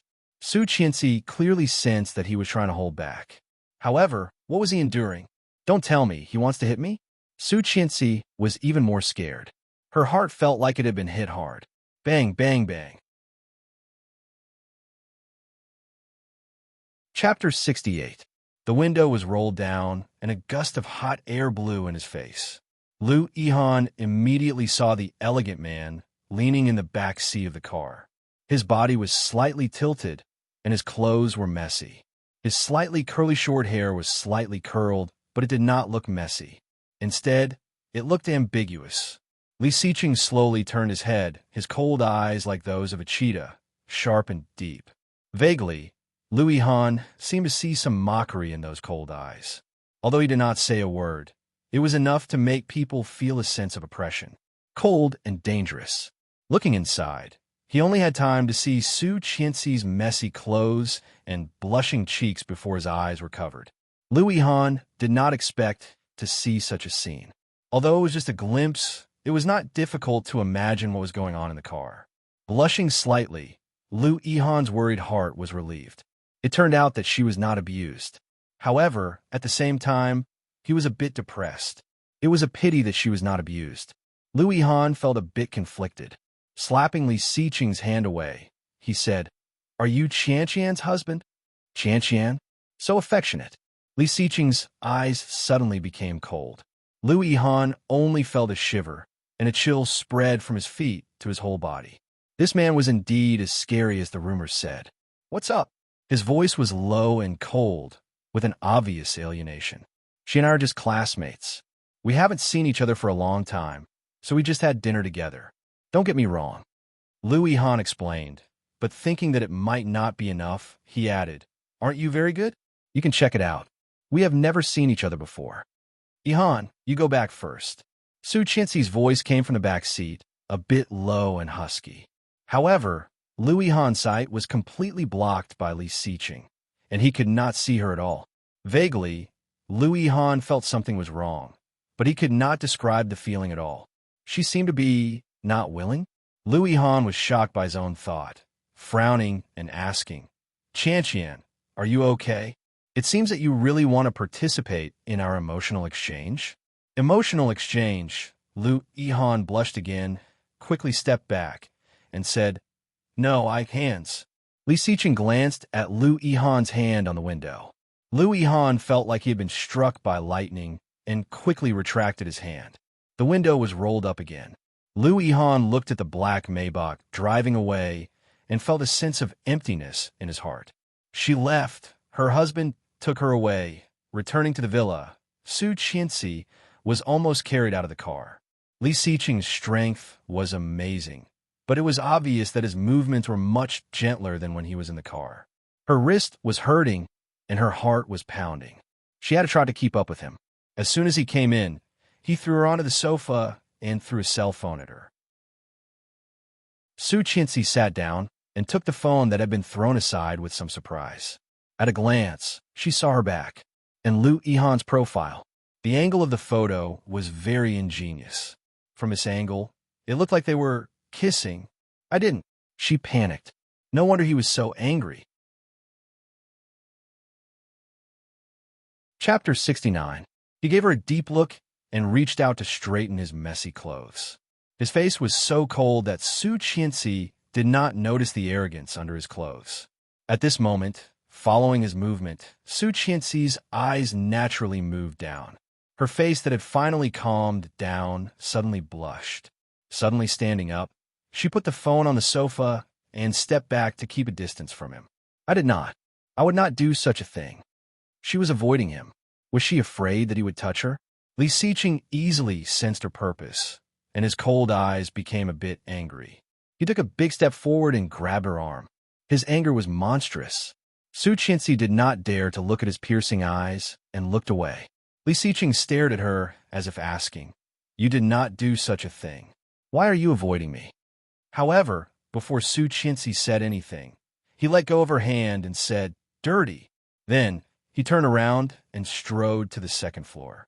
Su Qianxi's heart ached, as if she had been cut by a knife. The pain made her short of breath. Dirty? He said she was dirty? She clearly did not do anything. Returning to her room, Su Qianxi saw the broken woman in the mirror and immediately felt wronged, clenching her fists. He always used the most lofty attitude to give her the most unbearable humiliation and blow. After the shower, Su Qianxi changed her clothes and took out the contract with Shang Ximing's private seal and the firm's official seal from the bedside drawer. It seemed that it was time to tell her the truth. Li Xiqing had never lost control like today. Even he could not explain it clearly. He had never touched a woman before. Even if Tang Minjing was naked in front of him, he would not feel anything. Why did he have a reaction to such a woman? There was a voice in his heart screaming, "Want her, want her!" However, thinking of that disgusting photo, he could not bring himself to do it. Dirty, so dirty. Thinking that this woman might have been with another man, Li Xiqing couldn't help feeling disgusted. After taking a cold shower and calming down a lot, he came out of the bathroom.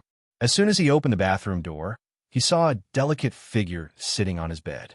Her side profile was gentle and beautiful. The warm yellow light shone on her face, making it seem as if she was exuding an indescribable holy light. Noticing the movement behind her, she turned around and looked over. Her facial features were exquisite, and her eyes were slightly swollen from crying. However, she didn't know that this inadvertent turn of her head had inexplicably ignited the fire that the man had suppressed with great difficulty. Li Xiqing grimaced and clenched his fists. His bulging veins looked a little scary. Su Qianxi's heart skipped a beat, and she began to retreat. It was this feeling again. He was enduring it again. Did he really want to hit her? Li Xiqing was only wrapped in a towel. His well-defined muscles were slowly dripping water as he walked toward her. Chapter 70. Looking at her scared but stubborn face, Li Xiqing's heart softened a bit. However, when his gaze landed on the stack of white paper in her hand, his eyes narrowed. What is that? Su Qianxi noticed his gaze and subconsciously wanted to hide it. However, she immediately paused and clenched her fists, which were already wet with sweat. Her heart was beating incredibly fast. Nervous. Li Xiqing's temper was so bad. If she really told him, he would definitely get angry. Would he strangle her to death? However, at this moment, she urgently needed this thing to protect herself. Otherwise, if what happened today happened a few more times, she would be scared to death. Thinking again and again, she still took out the contract and said, "I think we need to talk." Glancing at his almost perfect body, she stood up and said quickly, "You put on your clothes first. I will wait for you in the living room." Before Li Xiqing had time to speak, she had already escaped. Looking at her back, Li Xiqing actually felt a bit cute. Feeling inexplicably relaxed, he quickly changed into pajamas and went downstairs. When Li Xiqing went downstairs, he found that Su Qianxi was inexplicably nervous and restless. Seeing him coming down, she immediately stood up. Seeing this, Li Xiqing's eyes softened a bit. This woman, how could she be so timid? Thinking of the times she saw him since they got married, it was not an exaggeration to say that she saw a ghost. Although he did not know why she was so afraid of him, she was really afraid and not pretending. Such a woman, he had almost believed the lie that she would cheat on him. Thinking of his rudeness, Li Xiqing softened his voice and said, "What is it?" Hearing his voice, Su Qianxi timidly looked up at his eyes. She found that his mood was much calmer than before. Swallowing, she then sat down, picked up the pen she had prepared, spread out the contract, and handed it over. Seeing the 4 words, Li Siqing's eyes paused for 1 second, 2 seconds. Su Qianxi keenly found that his eyes were more dangerous than before. He clearly didn't have any expression on his face, but the surrounding temperature seemed to have dropped all of a sudden. It was so threatening, so bone-piercing. Su Qianxi was almost out of breath. She stammered, "I think we are still not quite right for each other. So, you want a divorce?" Li Siqing's voice was terrifyingly low, with an inexplicable meaning. Su Qianxi's heart was pounding, almost rushing to her throat. Facing his cold eyes, Su Qianxi was scared.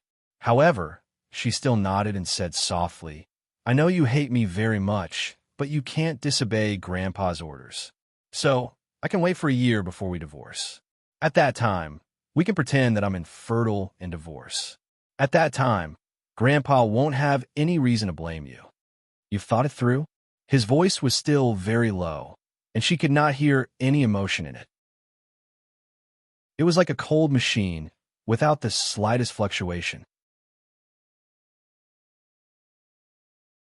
Chapter 71. Li Siqing's cold gaze fell on Su Qianxi.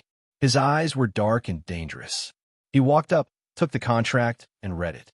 The more he read, the colder his eyes became. The seal of Sheng Shiming, one of the best lawyers in Kingstown. Also, the seal of Sheng Shi, the best law firm in Kingstown. This law firm was one of the best in Kingstown. With the Su family's connections, it would take at least a week to make an appointment. However, the Su family would never let her divorce him. Therefore, this must be a contract that Su Qianxi had drafted herself. Ordinary people who did not rely on the Su family would have to wait at least half a month to get such a seal. In other words, Su Qianxi had been planning this divorce contract at least half a month ago. In this case, why did she marry him? Li Siqing suddenly became curious. What was in this woman's head? Staring at her signature at the end of the contract, Li Siqing pondered and quickly looked away. His cold eyes glanced at her, and she suddenly shrank, looking down helplessly. It really looked like a frightened deer. Although Li Siqing had a bad temper, he was also highly educated. No matter how bad his personality was, he knew that it was not good to force things. Without a word, he took the fountain pen from her hand and signed his name. Then, he turned around and left. Su Qianxi stood there, watching him go upstairs, feeling like she was in a dream. He actually signed it? Looking down, she saw the 3 beautiful words that he had written. Li Siqing. Li Siqing. Su Qianxi stared at the 3 words, feeling a bit empty. She had hoped that he would sign, but when she saw his signature, she felt an indescribable sense of loss. He did not care at all. Sure enough, his rudeness was only because of the green hat. Sure enough, at 11:30 p.m., Charm of Night Bar. A tall man was leaning on the sofa. His sexy burgundy casual suit was a bit messy. On the collar of his white shirt, there was a clear kiss mark. There were 2 scantily clad women sitting on each side, and they were trying to please the man in the middle. Oming enjoyed the beauty's flattery. His long, slender fingers held a crystal cup and gently swirled the red liquid inside. His devilish face had a gloating smile as he asked, "Really?" Li Siqing sat across from him, occupying a 3-seater sofa. The colorful crystal chandelier above swayed slightly, and the colorful light and shadow projected on his cold and resolute face. It was an indescribable charm that dazzled people's eyes. All the women at the scene were mesmerized by the scene. How beautiful! This face was not something that one could see at any time. Every time they looked at it, it was enough to amaze them. Yes, Li Siqing had long been accustomed to the stares around him, and his expression did not change much. "What should we do? Our young master, Li, has been divorced. It's so strange." Although he said that, Oming's face was full of gloating. Glancing at him, Li Siqing took a sip of the cocktail in front of him and said rudely, "That woman ran away again?" The smile on his face suddenly disappeared. Ming slightly tightened his grip and gritted his teeth. Can't you hope for something better? Chapter 72. Seeing the change in his expression, Li Xiqing had a rare smile in his eyes. What are you smiling at? You were dumped in the end. Ming gritted his teeth, but soon his expression softened a little. He waved his hand and said, Go and serve Mr. Li well. The two scantily dressed girls immediately got up shyly and went over to him. God knew how long they had been looking forward to it. However, since Ming did not say anything, they did not dare to do anything. Now that they had gotten permission from their superiors, they were very happy. Li Xiqing. Her soft voice was obviously trying to please Li Xiqing, which made Li Xiqing feel disgusted. His face, which was already cold and gloomy, darkened even further as he growled, Scram. The two girls were still a few meters away from Li Xiqing, but they did not dare to go over. Seeing this, Ming laughed. Just kidding. Why are you so serious? You can go. Our Mr. Li never lacks women, because he does not need women at all. The faces of the two young ladies were visibly startled. What did he mean? Did he not need women at all? Could it be that he was gay? Oh my God, that was so exciting. The two girls looked at each other and quickly left. Holding a glass of wine, Ming sat next to Li Xiqing and said, Seriously, did that woman divorce you because you can't do it? Li Xiqing's face became darker, and he looked at Ming gloomily. After being brothers for so many years, Ming had long been used to it. He smiled and said, Everyone knows that you never have a woman around you. Don't pretend. I know an old Chinese medicine doctor who is particularly good at it. Have you tried it? Why would I need to try it? Then shut up. Can you do it or not? Ming did not give up until all hope was gone. Li Xiqing's cold eyes were a bit thoughtful. He glanced at Ming and said coldly, It seems that the wedding day scared her. What do you mean? That's amazing. Pooh. Ming spat out the wine he had just drunk. He coughed violently, and his face was already red. However, he could not help but pat the sofa and laugh. Ha ha ha ha. Li Xiqing looked at him coldly and raised his fist. Ming immediately shut his mouth and said earnestly, That old Chinese medicine doctor is really good. I'm serious, Li Xiqing interrupted. Impossible. Ming laughed rudely. It's obvious that I'm not interested in you. Otherwise, there wouldn't be a woman who wouldn't like someone who's a little more powerful. Li Xiqing's fists were clenched, his eyes full of warning. Ming closed his mouth again and coughed softly. Then, as if he had thought of something, he asked in surprise, Wait, you like her? I don't like it. Then why are you willing to touch her? Don't you always hate women touching you? That day, someone drugged us. Anyway, it was definitely not Su Qianxi who drugged him. That woman was even more timid than the eye of a needle. It was definitely not her. You're talking as if Tang Minjing had never drugged you before. You sent her to the hospital as a gentleman. How come you're so powerful after changing your target? Li Xiqing said, I slept with a woman, and now I want to marry her. The Tang family is ambitious. I don't want to get involved. Chapter 73. Ming said, You clearly like her, but did you sign it? Yes. You will regret it, I tell you. Ming said sympathetically. No, I won't. Do you want to verify it? Verify what? Come, Qin. Ming raised his hand and snapped his fingers. A coquettish woman hurriedly ran over. She had delicate makeup on her face, and she was only wearing a skirt that wrapped around her breasts and buttocks, which outlined her beautiful figure. The pungent perfume wafted over, and Li Xiqing's eyes flashed with disgust. Ming saw it clearly and shouted, 10 ladies, come and accompany our young Master Li. Qin heard that and was overjoyed. Okay, right away. What the hell are you doing? Verifying. Soon, 10 young ladies stood in a row, and some of the more proactive ones poured wine for Ming. One of the prettiest women was pushed to Li Xiqing's side by Ming. Smelling the perfume, Li Xiqing felt a bit dizzy. Tilting his head, he saw a delicate face. Very beautiful, but disgusting.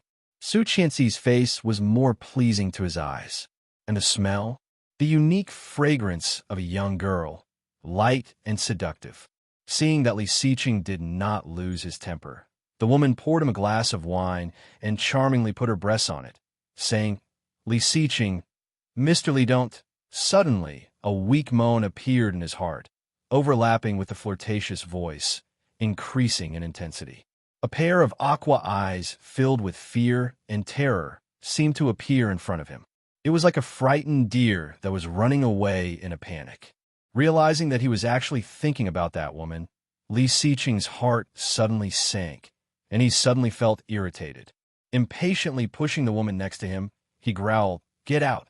Before the girl finished saying Li Siqing, she was suddenly pushed and startled. Not knowing what she had done wrong, she looked at him blankly. Oming looked like he had expected it and smiled proudly. Looking at the girl, he said, "Li Siqing told you to get out. Didn't you hear him?" Oming was a frequent visitor here, and everyone knew him. When he heard Master O's words, he quickly got up and did not dare to stay any longer. "Ha ha ha! I told you, Li Siqing, face the reality." Oming took a sip of wine and smiled proudly. The aura around Li Siqing suddenly plummeted, as if he had the attribute of ice and snow, which was frighteningly cold. Everyone who saw this subconsciously did not dare to approach. "He's not a good person." Li Siqing stood up with a cold face and walked out. "Huh?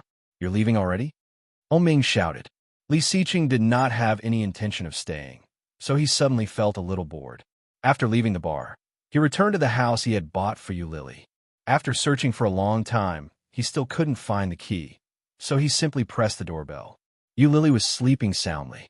When she heard the doorbell ring, she quickly got up and opened the door. However, as soon as the door was opened, they were greeted by a tall wall of flesh. The strong smell of alcohol and perfume assaulted their nostrils. Yulili frowned in disgust. Thinking that he was drunk, she cursed, "Damn it, Oming, you bitch."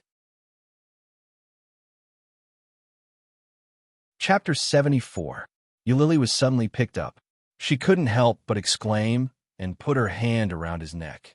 Oming strode forward with his long legs and carried her into the room. He threw her onto the bed with force. Yulili bounced twice on the soft bed. Before she could recover, the tall red figure pressed down on her. Oming's actions were as rough and fierce as ever. He grabbed her thin silk pajamas with his big hands and grabbed the mound in front of her chest. Yulili couldn't help but let out a low moan. She quickly reached out to stop him and gasped, "Oming, not today." "Why? I'm having sex." Oming was speechless. Oming's anger gradually subsided. He pulled himself up, took out a pack of cigarettes from his pocket, and lit one. Yulili gasped, holding her belly and frowning. "It already hurts, but you're still like a crazy man. Are you a pervert?" When Oming heard that, he clamped a cigarette between his fingers and climbed over to press her down. He blew a puff of smoke in her face. "I'm F*King willing to F*CKU. No matter how anxious I am, I won't touch anyone else." Yulili smelled the obvious strong perfume on him and snorted. "You don't believe me? I believe you." This man was very evil. If she said she didn't believe him, he would definitely make her believe him. "That's fine. You just need to know that as long as I am alive, you will always be my woman." Oming sat up and suddenly thought of something. He turned to look at her with a smile. "Do you know Li Siqing's wife?" "It's none of your business." "What?" Oming raised his eyebrows, put out the cigarette in the ashtray on the bedside table, and threw himself at her again. "It's really none of my business. Feel it. It hurts." Yulili reached out and pinched it twice, looking calm. "Oh, it's quite swollen. So, you deserve it," Yulili said without hesitation. Oming laughed, but he liked this kind of woman. She was so sexy. If Yulili was not this kind of woman, he would not bother to date her. "But, was that stupid idea you came up with?" "What idea?" Oming looked at her suspiciously and said lazily, "That woman wants to divorce Li Siqing." Yulili was a little surprised, but on second thought, it was not difficult to understand.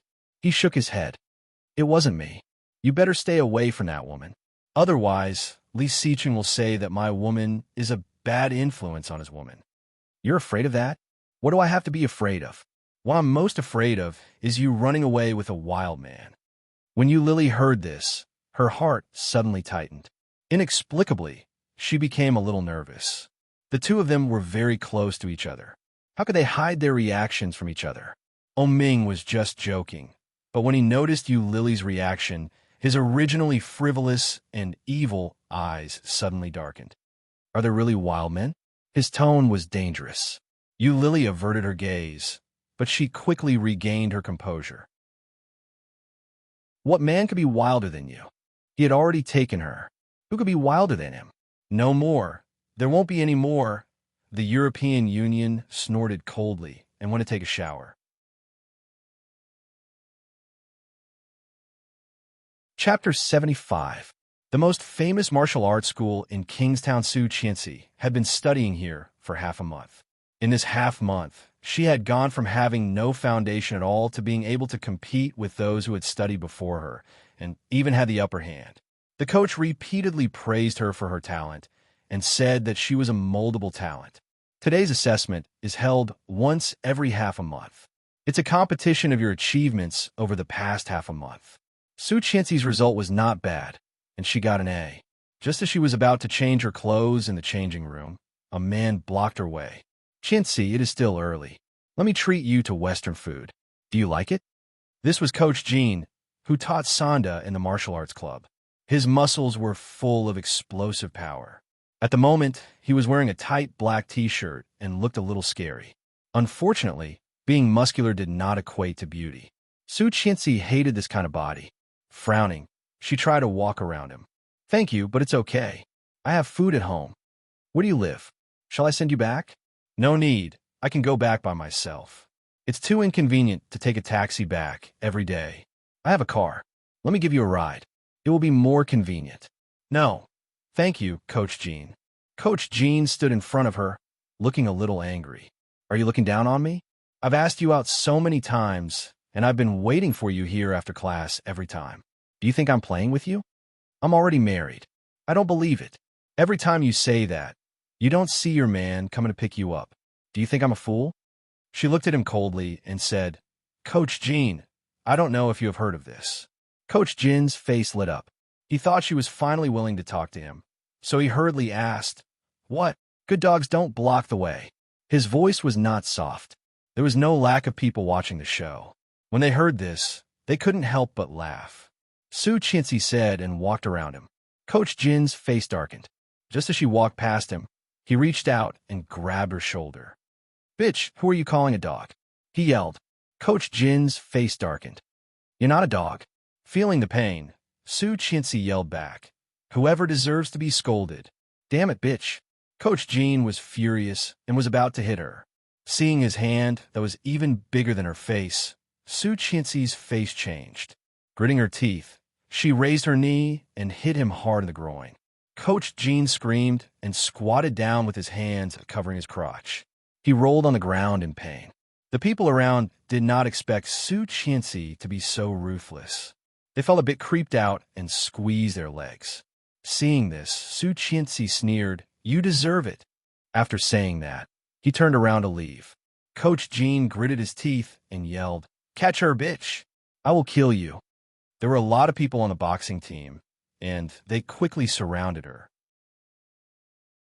4 tall and strong men surrounded a woman. Even if she had wings, she could not escape. What do you want? Looking at them, Su Qianxi's heart was racing, but she still pretended to be calm. There are surveillance cameras here. Don't you dare to mess around. Holding his groin, Coach Jean struggled to stand up. Sweating from the pain, he sneered and said in a low voice, You're in for it later. Take her away. Su Qianxi's heart skipped a beat, and she quietly reached in her pocket. Chapter 76. 2 tall men grabbed her hands and dragged her toward the door. Su Qianxi was scared to death, but she still looked cold and yelled, Go away. Don't touch me. Suddenly, she felt her phone vibrate in her pocket. Su Qianxi knew that the call had been connected. Kingstown Top Martial Arts School. How can there be scumbags like you? Are you angry that you failed? Su Qianxi's voice was much louder than before. For one, she wanted to warn them. For another, she wanted the person on the other end to hear her. At this time, almost all the people in the martial arts school had left. The ones left were those who had a good relationship with Coach Jean. Some kind-hearted ones just glanced at her and did not pay much attention. Coach Jean sneered and warned in a low voice, "Bitch, you'd better behave. No matter how much you yell, no one will listen to you." Su Qianxi's heart sank. She could see that. This place was a den of snakes and rats. "What do you want?" "Nothing. I took her money, so I'm helping her." Coach Jean rubbed his crotch. The pain was still making him uncomfortable. "I wanted to play with you gently, but since you were so stubborn, I will have to use force. Drag her to the 3rd floor. I don't believe I can't handle you." Su Qianxi's heart skipped a beat. She struggled and yelled, "Who sent you here? How much did she pay you? I will pay you double." "TSK, you still want to double it? She gave me 1 million. Do you know that? I have never seen so much money in my life.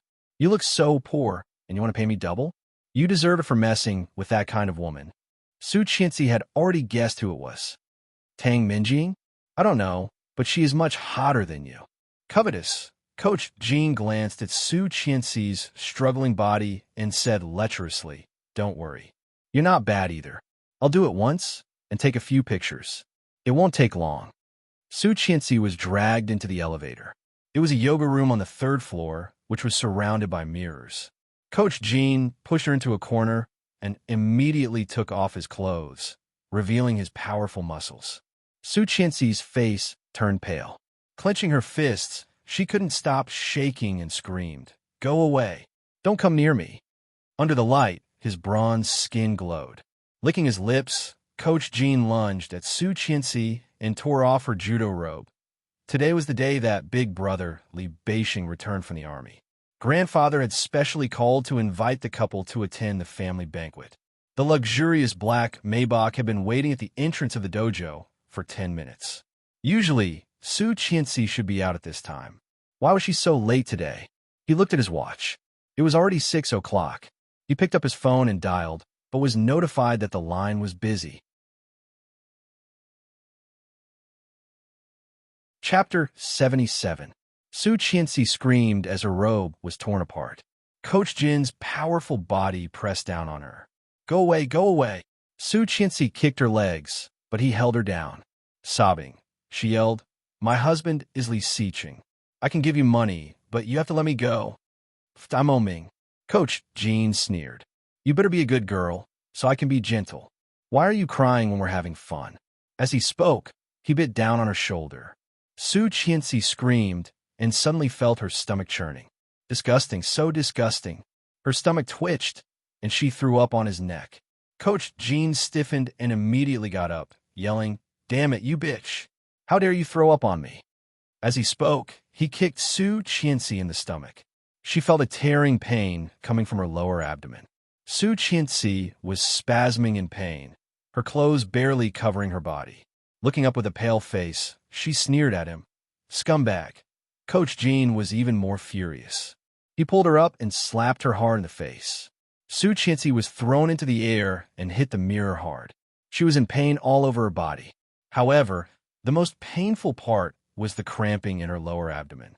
So painful, so painful. The constant drooping sensation from his lower abdomen was so distinct, so familiar. Su Qianxi's face was pale, and she almost fainted from the pain. "Coach Jean, look, she's bleeding." Covered in dirt, Coach Jean was looking for a place to vent his anger. Not hearing what his partner said, he slapped him away and said, "F*CK off. I'm going to F*CK her up today. Damn it. It's the first time I've seen such a hot woman. Watch your mouth." Lying on the ground, Su Qianxi could not open her eyes. Staring at Coach Jean, she suddenly stood up and bumped into him. Coach Jean didn't expect the woman to be so bold, even though she was almost dead. He groaned and reached out to pull the woman away and throw her down. However, he caught a glimpse of the large pool of blood on the ground. It was a shocking shade of red. Aye. Coach Jean was confused and panicked. When did that woman lose so much blood? Should we send her to the hospital? If it continues to flow like this, someone will die. Aye, let's go. Don't kill someone. No. Coach Jean vetoed the idea. If this woman leaks out, How are we supposed to face the world? This woman's heart is also very cruel. She might sue all of us once she's well. Then what should we do? No one knows anyway. Let's go. But what? You want to go to jail? In the end, those people still ran away and walked into the elevator in a panic. The moment the elevator door opened, a cold and noble man appeared inside. Li Xiqing. It was Li Xiqing. What was this man doing here? The four of them were startled, and their backs were drenched in sweat. Glancing at them, Li Xiqing did not care and walked out of the elevator. However, he suddenly remembered something and stopped them. Have you seen a student here named Su Qianxi? Hearing Su Qianxi's name, they were even more scared. One of them asked in a trembling voice, "What is your relationship with that woman?" Chapter 78. Wife. Hearing these two words, the people in the elevator couldn't help but feel weak in the legs. Coach Jean swallowed and pressed the close button with a pale face. The elevator door quickly closed. Seeing this, Li Xiqing vaguely felt that something was wrong and frowned. Clang! There was a sudden loud noise, accompanied by a woman's moan. Help! Su Qianxi's weak voice came into Li Xiqing's ears. It's her. Li Xiqing strode toward the place where the voice came from, feeling inexplicably uneasy. Su Qianxi noticed that the noises around her had quieted down, and her heart was slightly relaxed. Those people had left. They were really gone. However, her body hurt so much, the pain from her lower abdomen was far beyond what she could bear. It was so fierce and intense. She raised her hand weakly, trying to reach for her cell phone in her pocket. However, she could not muster any strength. The phone fell to the ground with a thud. The location was neither too far nor too close, just beside her waist. It was so close, but she felt that the phone was so far away that she could not touch it at all. The screen was still on. Through her blurred vision, she saw 3 words on it: Lu Yihan. Qian. Lu Yihan sounded a bit anxious. Don't be afraid. I have already called the police. Soon, Lu Yihan said something else, but Su Qianxi could not hear it anymore. Was she going to die? Her body hurt so much, Li Xiqing kicked the door of the yoga room and immediately saw the thin figure lying in a pool of blood. At this moment, Su Qianxi's clothes were no longer covering her body. Only half of her Taoist robe was torn, revealing a large area of her porcelain skin. Just under her, there was a large pool of blood. Shocking to see. Something seemed to collapse in Li Xiqing's heart. Driven by instinct, he strode over and squatted down to check on her. Su Qianxi. Su Qianxi's face was as pale as a piece of paper. Her breathing was short, her eyes were closed, and her eyelashes were trembling. Cold sweat had covered her body and face. Li Xiqing's eyes, which had always been as calm as a mirror, were caught off guard by the tragic scene in front of him and stirred up layers of waves. Su Qianxi, wake up. He helped her up and patted her face. She pressed her hands against her lower abdomen, and tears flowed down from the corners of her eyes. She was in so much pain that she cried softly. Her lips trembled silently, but it made people's hearts tremble. Su Qianxi was in so much pain that she almost fainted. Vaguely, there seemed to be a subtle sound in her ears, and a cold touch gently patted her face. He raised his eyelids with difficulty, and vaguely, he seemed to see that person. Xiqing. Su Qianxi's voice was as low as a mosquito. Don't be afraid. I'll take you to the hospital right away. His voice was as cold and hard as ever, but she didn't know if it was her imagination or if it was real, but she actually heard a bit of fear. He was afraid. What was he afraid of? Afraid that she would die? Su Qianxi was amused by her own thought, feeling sad and sad. What was there for him to be afraid of? No, he had never been afraid of anything. He had been like that in her previous lifetime, and this lifetime was no exception. If possible, she really wanted to see the weakness of this man with her own eyes. Chapter 79. The blood on her lower body stung his eyes and disturbed his heart.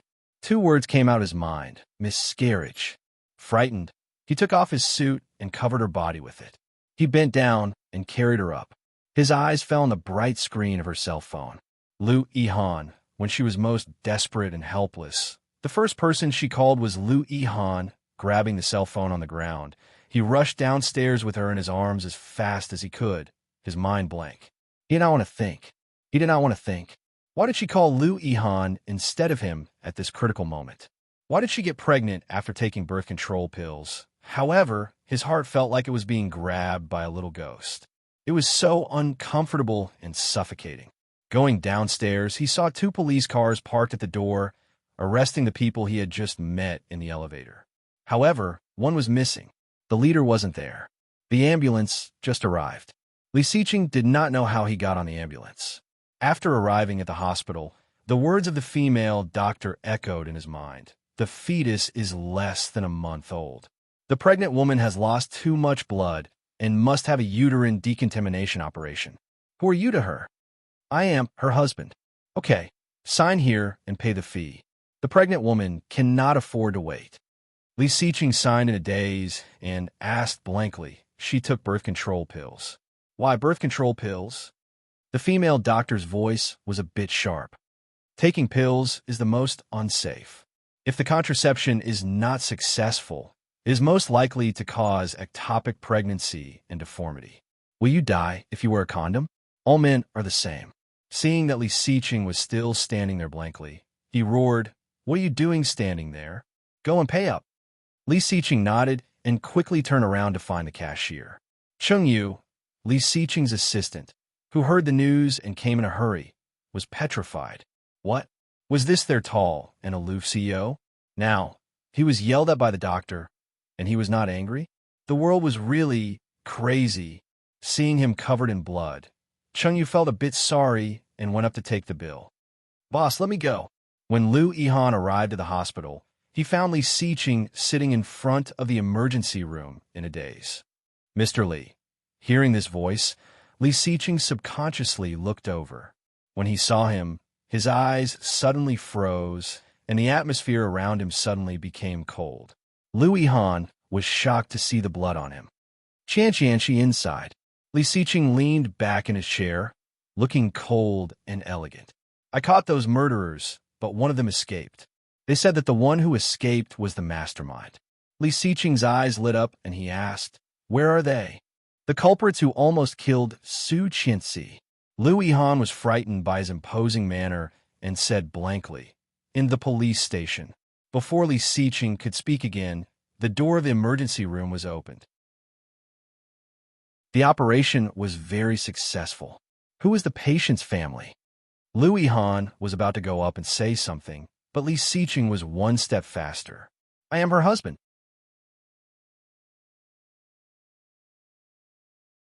Chapter 80. Hearing that, Li Xiqing felt like something was stuck in his heart. Even she did not know that she was pregnant. Perhaps, even she did not think that the pill would work. Those bastards. After the doctor left, Li Xiqing and Lu Yihan walked into the ICU. Su Qianxi had fallen asleep. Her face was as pale as a piece of white paper, without any color. His hands were tightly gripping the sheets beneath him, and there was cold sweat on his forehead. It was just like a little white flower that had withered. Li Xiqing took a deep look at the girl on the bed, turned around, and left. Lu Yihan was dumbfounded. Hey, where are you going? However, no one responded. Coach Jean had never been as embarrassed as he was today. He heard that the other 3 had been taken to the police station and had not been dealt with yet. However, no one who had offended Li Xiqing had a good ending. Not a single one. Holding his duffel bag, Coach Jean looked around anxiously. Looking up at the clock, he saw it was already 10 p.m. Soon, the train was coming. As long as he got on the train, he could escape. His cell phone vibrated in his pocket. It was his home number. Coach Jean quickly answered, Hello. Child's father, where are you? The woman on the other side of the phone was crying. Next to her, there was the sound of a 3- or 4-year-old child crying. Coach Jin's heart skipped a beat. He suddenly had an idea. Li Xiqing was targeting his family. Oh, what are you doing? No. His wife screamed, sounding very sad. Coach Jin's legs softened, and he almost knelt down. With red eyes, he yelled, What's wrong? Did those bastards come for you? However, it wasn't his wife's voice that responded. Instead, it was a cold and noble male voice. Be asterisk starred? Hearing that voice, Coach Jin's heart almost jumped out of his throat. Unable to stand it any longer, he fell to the ground. You killed my child. Now I'll let you have a taste of that. How about that? A bone-chilling voice came through the microphone, making Coach Jin shiver uncontrollably. Don't kill me. Dad, help me. The crying of the child made Coach Jin cry as well. Li Siqing, don't hurt my family. What's the point of threatening me with someone else's wife and child? Come and catch me if you dare. Li Siqing did not seem to care at all. Glancing at the two people who were held by the bodyguards, they were safe and sound. Whether it's a threat or not, it's up to you. I'll wait for you at your house. Coach Jin felt like he had lost all his strength. She did not expect him to be so despicable. But so what? No matter how important his wife and children were, he could just marry another woman and have another child. He only had one life. Moreover, he hadn't even finished spending the 1 million yuan. It wasn't easy to get so much money, so he had to spend it back. Coach Jin gritted his teeth and finally got on the train. However, he didn't expect that he would be surrounded by several tall and strong men in black as soon as he got on the car and pushed off the car. Coach Jin was shocked. What are you doing? Go. As he spoke, a cloth bag was placed over his head. A few people lifted him up and walked toward the train outside the station. Coach Jin struggled with all his might. After about half an hour, he was finally carried off the bus. Chapter 81. Coach Jin's face was so pale that he was sweating. Someone kicked him hard from behind, and he felt his knees with a thud. He wanted to get up, but was held down by the bodyguards behind him. A chill suddenly rose from his back, penetrated his spine, and reached the tip of his heart. Looking at the man in front of him, Coach Jin could not help feeling weak in the knees. Li Siqing's facial features were exquisite. He had not changed out of his blood-stained clothes. Although he was in a mess, he did not look disheveled at all. Under the dim light, he was sitting on the sofa with his legs crossed, leaning against the wall. With a cigarette between his long fingers, he squinted his eyes and looked down at Coach Jin. It was as if there was a bone-chilling icicle in his eyes, making Coach Jin shiver. His aura was so powerful. Coach Jin had seen a lot of masters in the boxing world, but none of them could make him feel like this.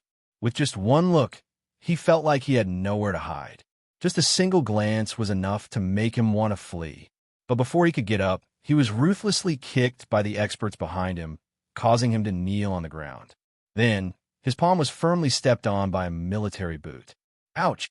The pain made him scream. Wait, military boot? Coach Jin's heart skipped a beat. He looked around and found that the people who brought him here all looked serious and had an extraordinary aura. They were not ordinary bodyguards or hooligans. They were soldiers. Coach Jin then realized what kind of person he had messed with. Suddenly looking up at Li Siqing, he found that Li Siqing's face was still calm. Sensing the fear in Li Siqing's eyes, Coach Jin finally looked down. Where did you catch him just now? Mr. Li, on the train. On the train? Yes, he wanted to escape. Li Siqing looked calm. Slowly blowing out a mouthful of smoke, he asked in a low voice, You don't even want your wife and children? Coach Jin was too scared to speak and lowered his head. I'm asking you a question. You don't want your wife and children, do you? A soldier next to him kicked him hard. His military boots stepped on his back, and Coach Jin screamed in pain. It seems that you really don't want it. Li Siqing put out the cigarette and narrowed his eyes. But what should I do? He stood up from the sofa, signaled the man on his back to move away, and helped Coach Jin up. Coach Jin breathed a sigh of relief. It seemed that this man was not as scary as he had imagined. His tense mood immediately relaxed. Panting slightly, he asked, What do you mean? Li Siqing chuckled, and so did Coach Jin. However, a strong gust of wind swept over. With a scream, Coach Jin was almost blown away. The sudden punch startled everyone. Bang! His body hit the ground hard, and the sound of bones breaking came from Coach Jin's body. Li Siqing's body was like a cheetah. He jumped up, and his fist fell like thunder. Every time he lifted his fist, there was a patch of green and purple on the ground. The people around him were alarmed and quickly went up to push him away. What a joke. If they continued to fight like this, someone would die. Coach Jean was beaten half to death. He spat out a mouthful of blood along with a few bloody teeth. No one is allowed to touch my wife and children. Since you have touched them, don't even think about keeping your hands. Chapter 82. Coach Jin's face was covered in blood. He struggled to get up from the ground and begged weakly, "Mr. Lee, please forgive me. I have a wife and children to support. This family needs me." Li Siqing's eyes were cold. "You abandoned your family and children for $1 million. Why do you think I will believe you?" Coach Jean was even more shocked. From the beginning until now, he had never mentioned the $1 million. How did Li Siqing know about it? Who asked you to do this to her? I don't know. Yesterday, someone suddenly called me and asked me to gang rape Su Qianxi. However, before he finished, Li Siqing looked angry and clenched his fists. Coach Jean screamed in fear and stepped back as fast as he could. A man next to Li Siqing pulled him back and said, "Go on." He asked me to gang rape Su Qianxi and gave me $5 million after it was done. He gave me $1 million as a deposit, but I don't know who it is. He knows my account number, my name, and everything I've done before. I cannot do it. Coach Jean was a man, but he begged and cried. A woman, a man. He sounds young, maybe in his 20s or 30s. When she walked in, all the eyes in the room fell on her. Even though she was a smart and capable assistant, Chengyu still felt a little scared. Under pressure, she handed the information to Li Siqing and said, "I found it. The account that transferred $1 million to Jin Xiong is in a small city in T province, more than 20 hours drive from Kingstown. However, the number in his call record shows that the owner of the phone is a blind man in his 70s or 80s. His phone was stolen yesterday, but it came back inexplicably today." Coach Jin's hair stood on end. Not only did he provoke such a big shot in one day, but he was also involved in such a terrible thing. How unlucky could he be in his previous life? Li Siqing laughed when he heard this. It was just that this laughter was extremely cold, extremely cold. He looked up and stared at Coach Jean with his sharp eyes. He asked word by word, "So, you can't find any clues?" He stared at Coach Jean, but his words were directed at Chengyu. Chengyu felt a bit scared. Although she had long been used to her boss's mood swings, it was the first time she had faced him with such extreme emotions. "Not really. There will be a breakthrough, but not yet." Seeing Li Siqing walking to Coach Jean, Chengyu's voice became lower and lower. Li Siqing looked down at him and said word by word, "Have you ever felt despair? What? Bring him to the port.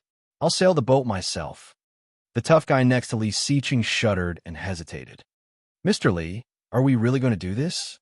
What do you think?" Li Siqing's voice was calm, but his words were full of killing intent. "Yes." Half an hour later, in a mysterious private sea, Coach Jean was tied to his waist by a rope, and the other end of the rope was tied to the stern of the yacht. Li Siqing threw a piece of fresh meat into the sea. Soon, the shark's dorsal fin appeared on the calm sea. Coach Jin's heart sank as he recalled what Li Siqing had just said. "Have you ever felt despair?"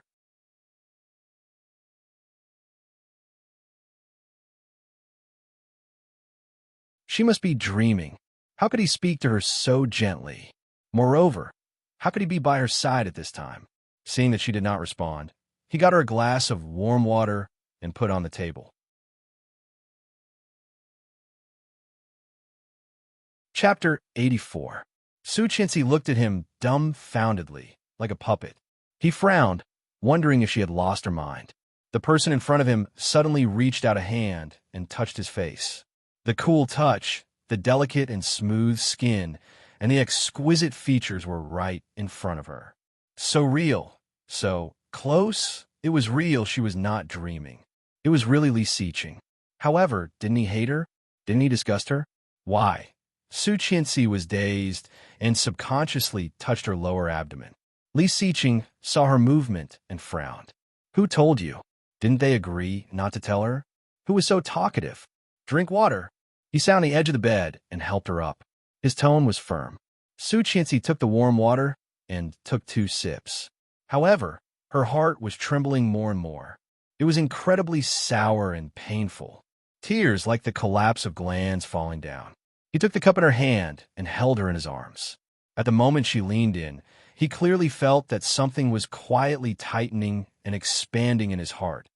Su Qianxi still could not help crying on his chest. Her shoulders trembling, she put her hands on his shoulders and hugged him tightly. "Child, our child is gone."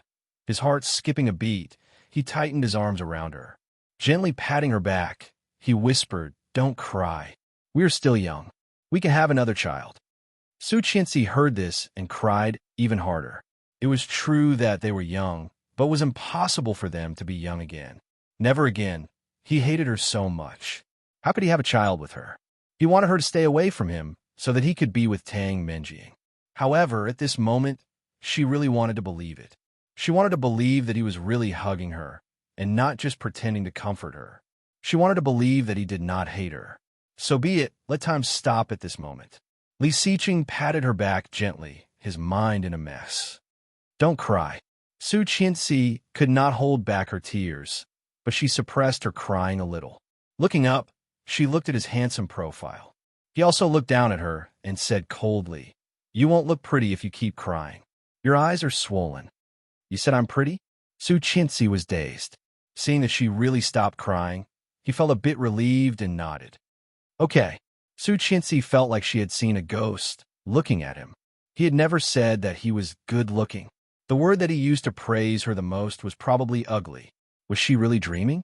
There was not a single ray of light in the dim surroundings. Sure enough, no matter how real it felt, it was just a dream. She actually naively thought that it was really Li Xiqing, really him. Chuckling bitterly, he felt a little regretful. However, since it was a dream, could she do what she had always wanted to do but did not dare to do? She hugged his waist tightly and whispered, "Li Xiqing." Su Qianxi looked up, put her other hand on his head, and pressed him down.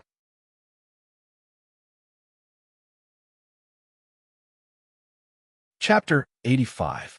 Her pink lips were as sweet as jelly. As soon as he touched them, Li Xiqing felt like he had been electrocuted. His heart raced uncontrollably. It was not the first time. He had kissed her several times before. But why didn't he feel like this the past few times? Throbbing, seductive, Li Xiqing's eyes suddenly darkened, and his arms holding her slightly tightened. She did not notice his stiffness. Closing her eyes, she stuck out her tongue and licked his lips. Gently, softly, timidly, and contented. That was enough. That was enough. That was enough. She would pretend that it was real.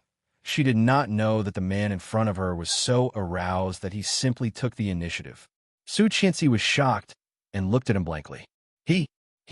He moved? Freeze. Stop right there. However, it did not work. Li Xiqing clamped her with both hands and crazily kissed her. His long tongue hooked and kissed her, penetrating her lips and teeth easily. With a bit of thirst and desire, he mercilessly conquered her. Su Qianxi's eyes widened, but her heartbeat sped up. A lot. Was this real? Wasn't this a dream?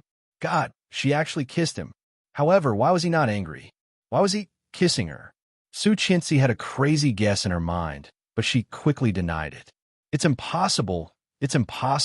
Noticing her absent-mindedness, Li Xiqing's eyes darkened. He let go of her and whispered, "Close your eyes." His voice was cold and brooding. Su Qianxi was dumbfounded. Being yelled at like that, she suddenly blushed.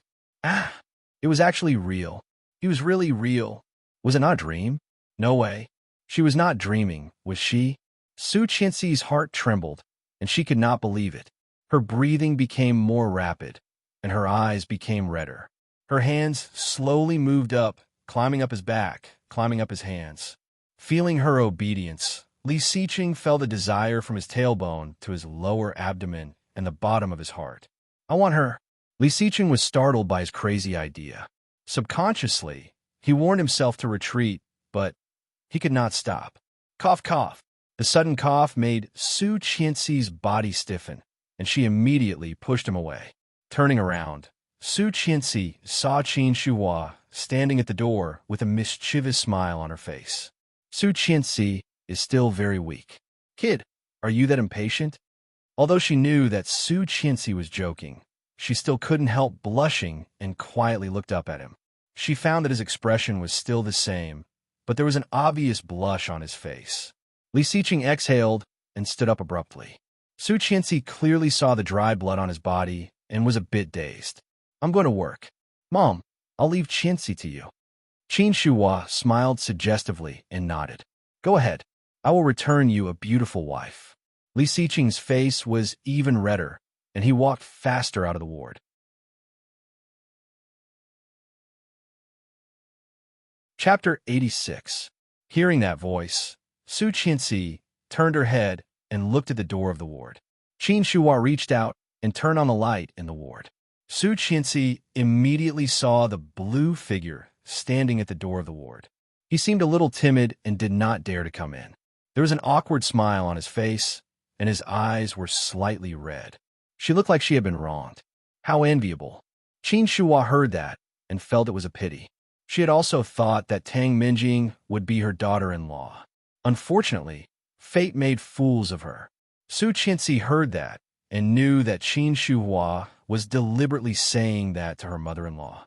If she guessed correctly, Qin Shuhua should be thinking about a daughter-in-law again. In her previous lifetime, Qin Shuhua was the one who compared them the most. She would always say, Minjing did a great job today. She helped Xiqing get a big deal and did a great job. Or she would say, Xiqing is such a lonely kid. It would be great if he could have a good wife. All in all, Tang Minjing could not marry Li Xiqing, which had become a sore point in Qin Shuhua's heart. Every time she saw Tang Minjing or Tang Minjing, she could not help but sigh.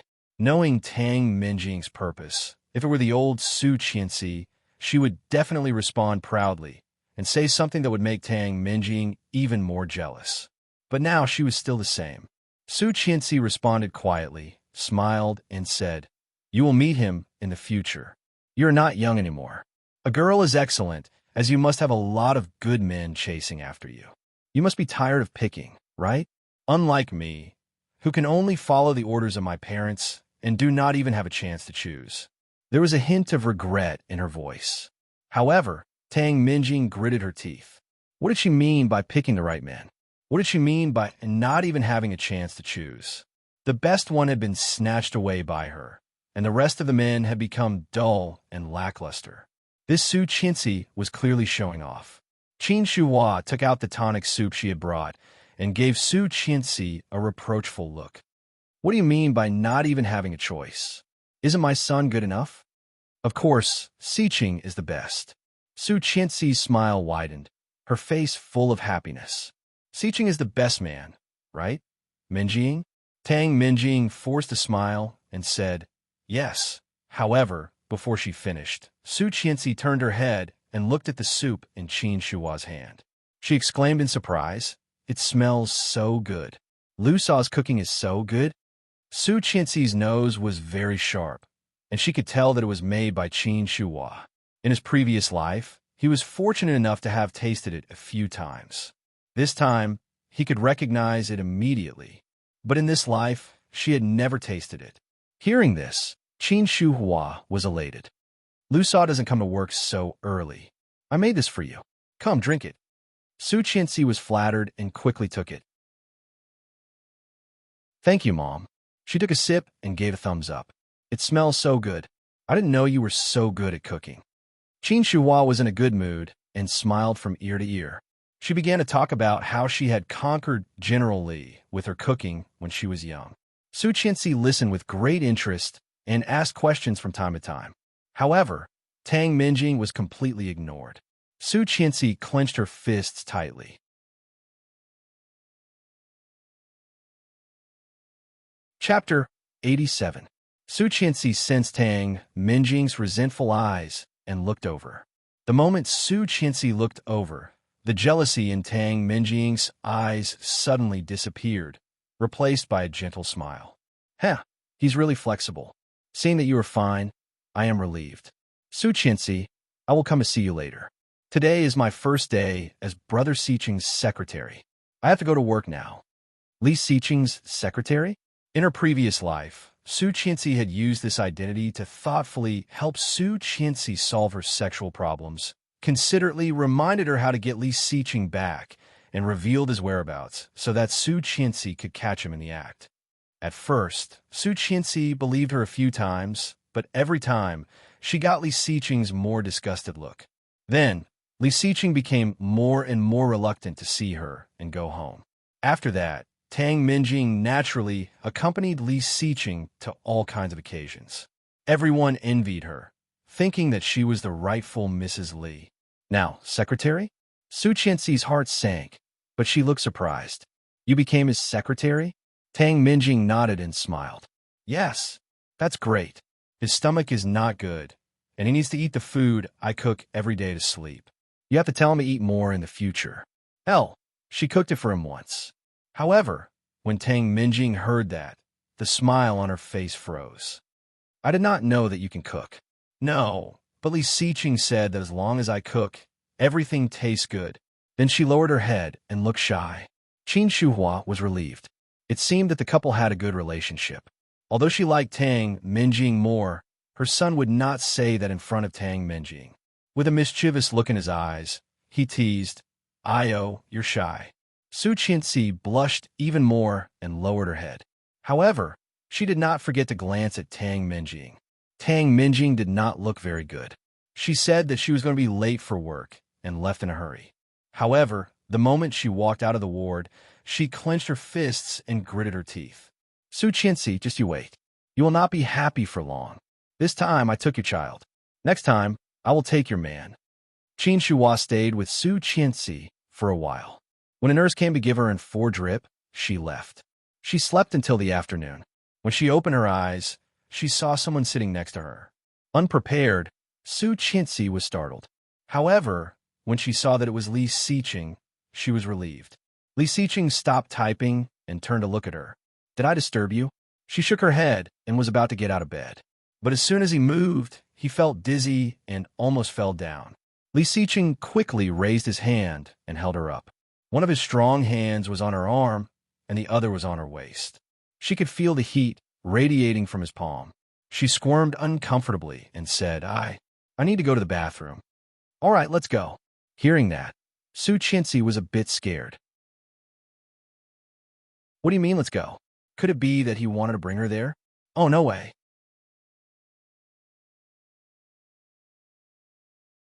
Chapter 88. Her heart skipping a beat, she blushed and reached out to slap his hand away. She quickly said, no need. I can go by myself. Let go of me. Don't be shy. I've seen every part of your body. As he spoke, he carried her off the bed. She was startled and asked blankly, What are you doing? It was that same expression again. It was like a frightened deer. Li Xiqing's heart softened slightly. His expression was still cold as he said seriously, What are you afraid of? I won't do anything to you. Su Qianxi blushed even more. Lowering her head, she stammered, Li Xiqing felt a bit helpless. In his dark eyes, there were stars twinkling. He seemed to be in a good mood. Didn't you say you wanted to go to the bathroom? Then he carried Su Qianxi to the bathroom. Su Qianxi was very shocked. She did not expect that he would take her to the bathroom, but it was so embarrassing. Ouch! At the door of the bathroom, he did not intend to stop. Su Qianxi quickly stopped him. Wait, you can put me down. I can still go to the bathroom. You can go first, okay? He did not insist. Su Qianxi blushed and walked into the bathroom, looking at him for the last time. However, she saw that there seemed to be a faint smile on his face. He smiled? What the hell, did she see a ghost? A person like Li Xiqing could smile? However, it was just a glimpse. When Su Qianxi looked at him again, the smile in his eyes had disappeared, as if it had never been there. Seeing that she was still looking at him, he arched an eyebrow and asked, Do you need help? Su Qianxi felt a buzz and blushed. She quickly said no. The toilet door was slammed shut and locked in one smooth motion. Li Xiqing curled his lips and felt relaxed. He turned around and walked out. A few minutes later, Su Qianxi walked out holding the wall, not daring to look at him. Hey, Qianqian, why are you up? A surprised voice came, bright and cheerful. Turning around, he saw Lu Yihan. The doctor said that you need to rest and lie down properly. Putting down the flowers and fruit in his hand, Liu Yihan came up to help her to the bed with a look of disapproval. Seeing him, she was a bit surprised and subconsciously looked at Li Xiqing. Li Xiqing's expression was still cold and calm. The moment Liu Yihan came in, his eyebrows slightly frowned, and his eyes fell on Su Qianxi. In an instant, their eyes met. Su Qianxi's eyes were filled with anxiety. I understand now. Putting away his computer, he said, I still have something to do in the company. I'll leave it to you. Hearing that, Liu Yihan looked disgusted. Hey, how can you squeeze people like this? This is your wife. But I love you. Li Xiqing's eyes became cold. Without a word, he turned and walked out the door without a moment's hesitation. Liu Yihan felt strange. Turning around, he found that Su Qianxi also looked regretful and unhappy. What's wrong? Did I come the wrong time?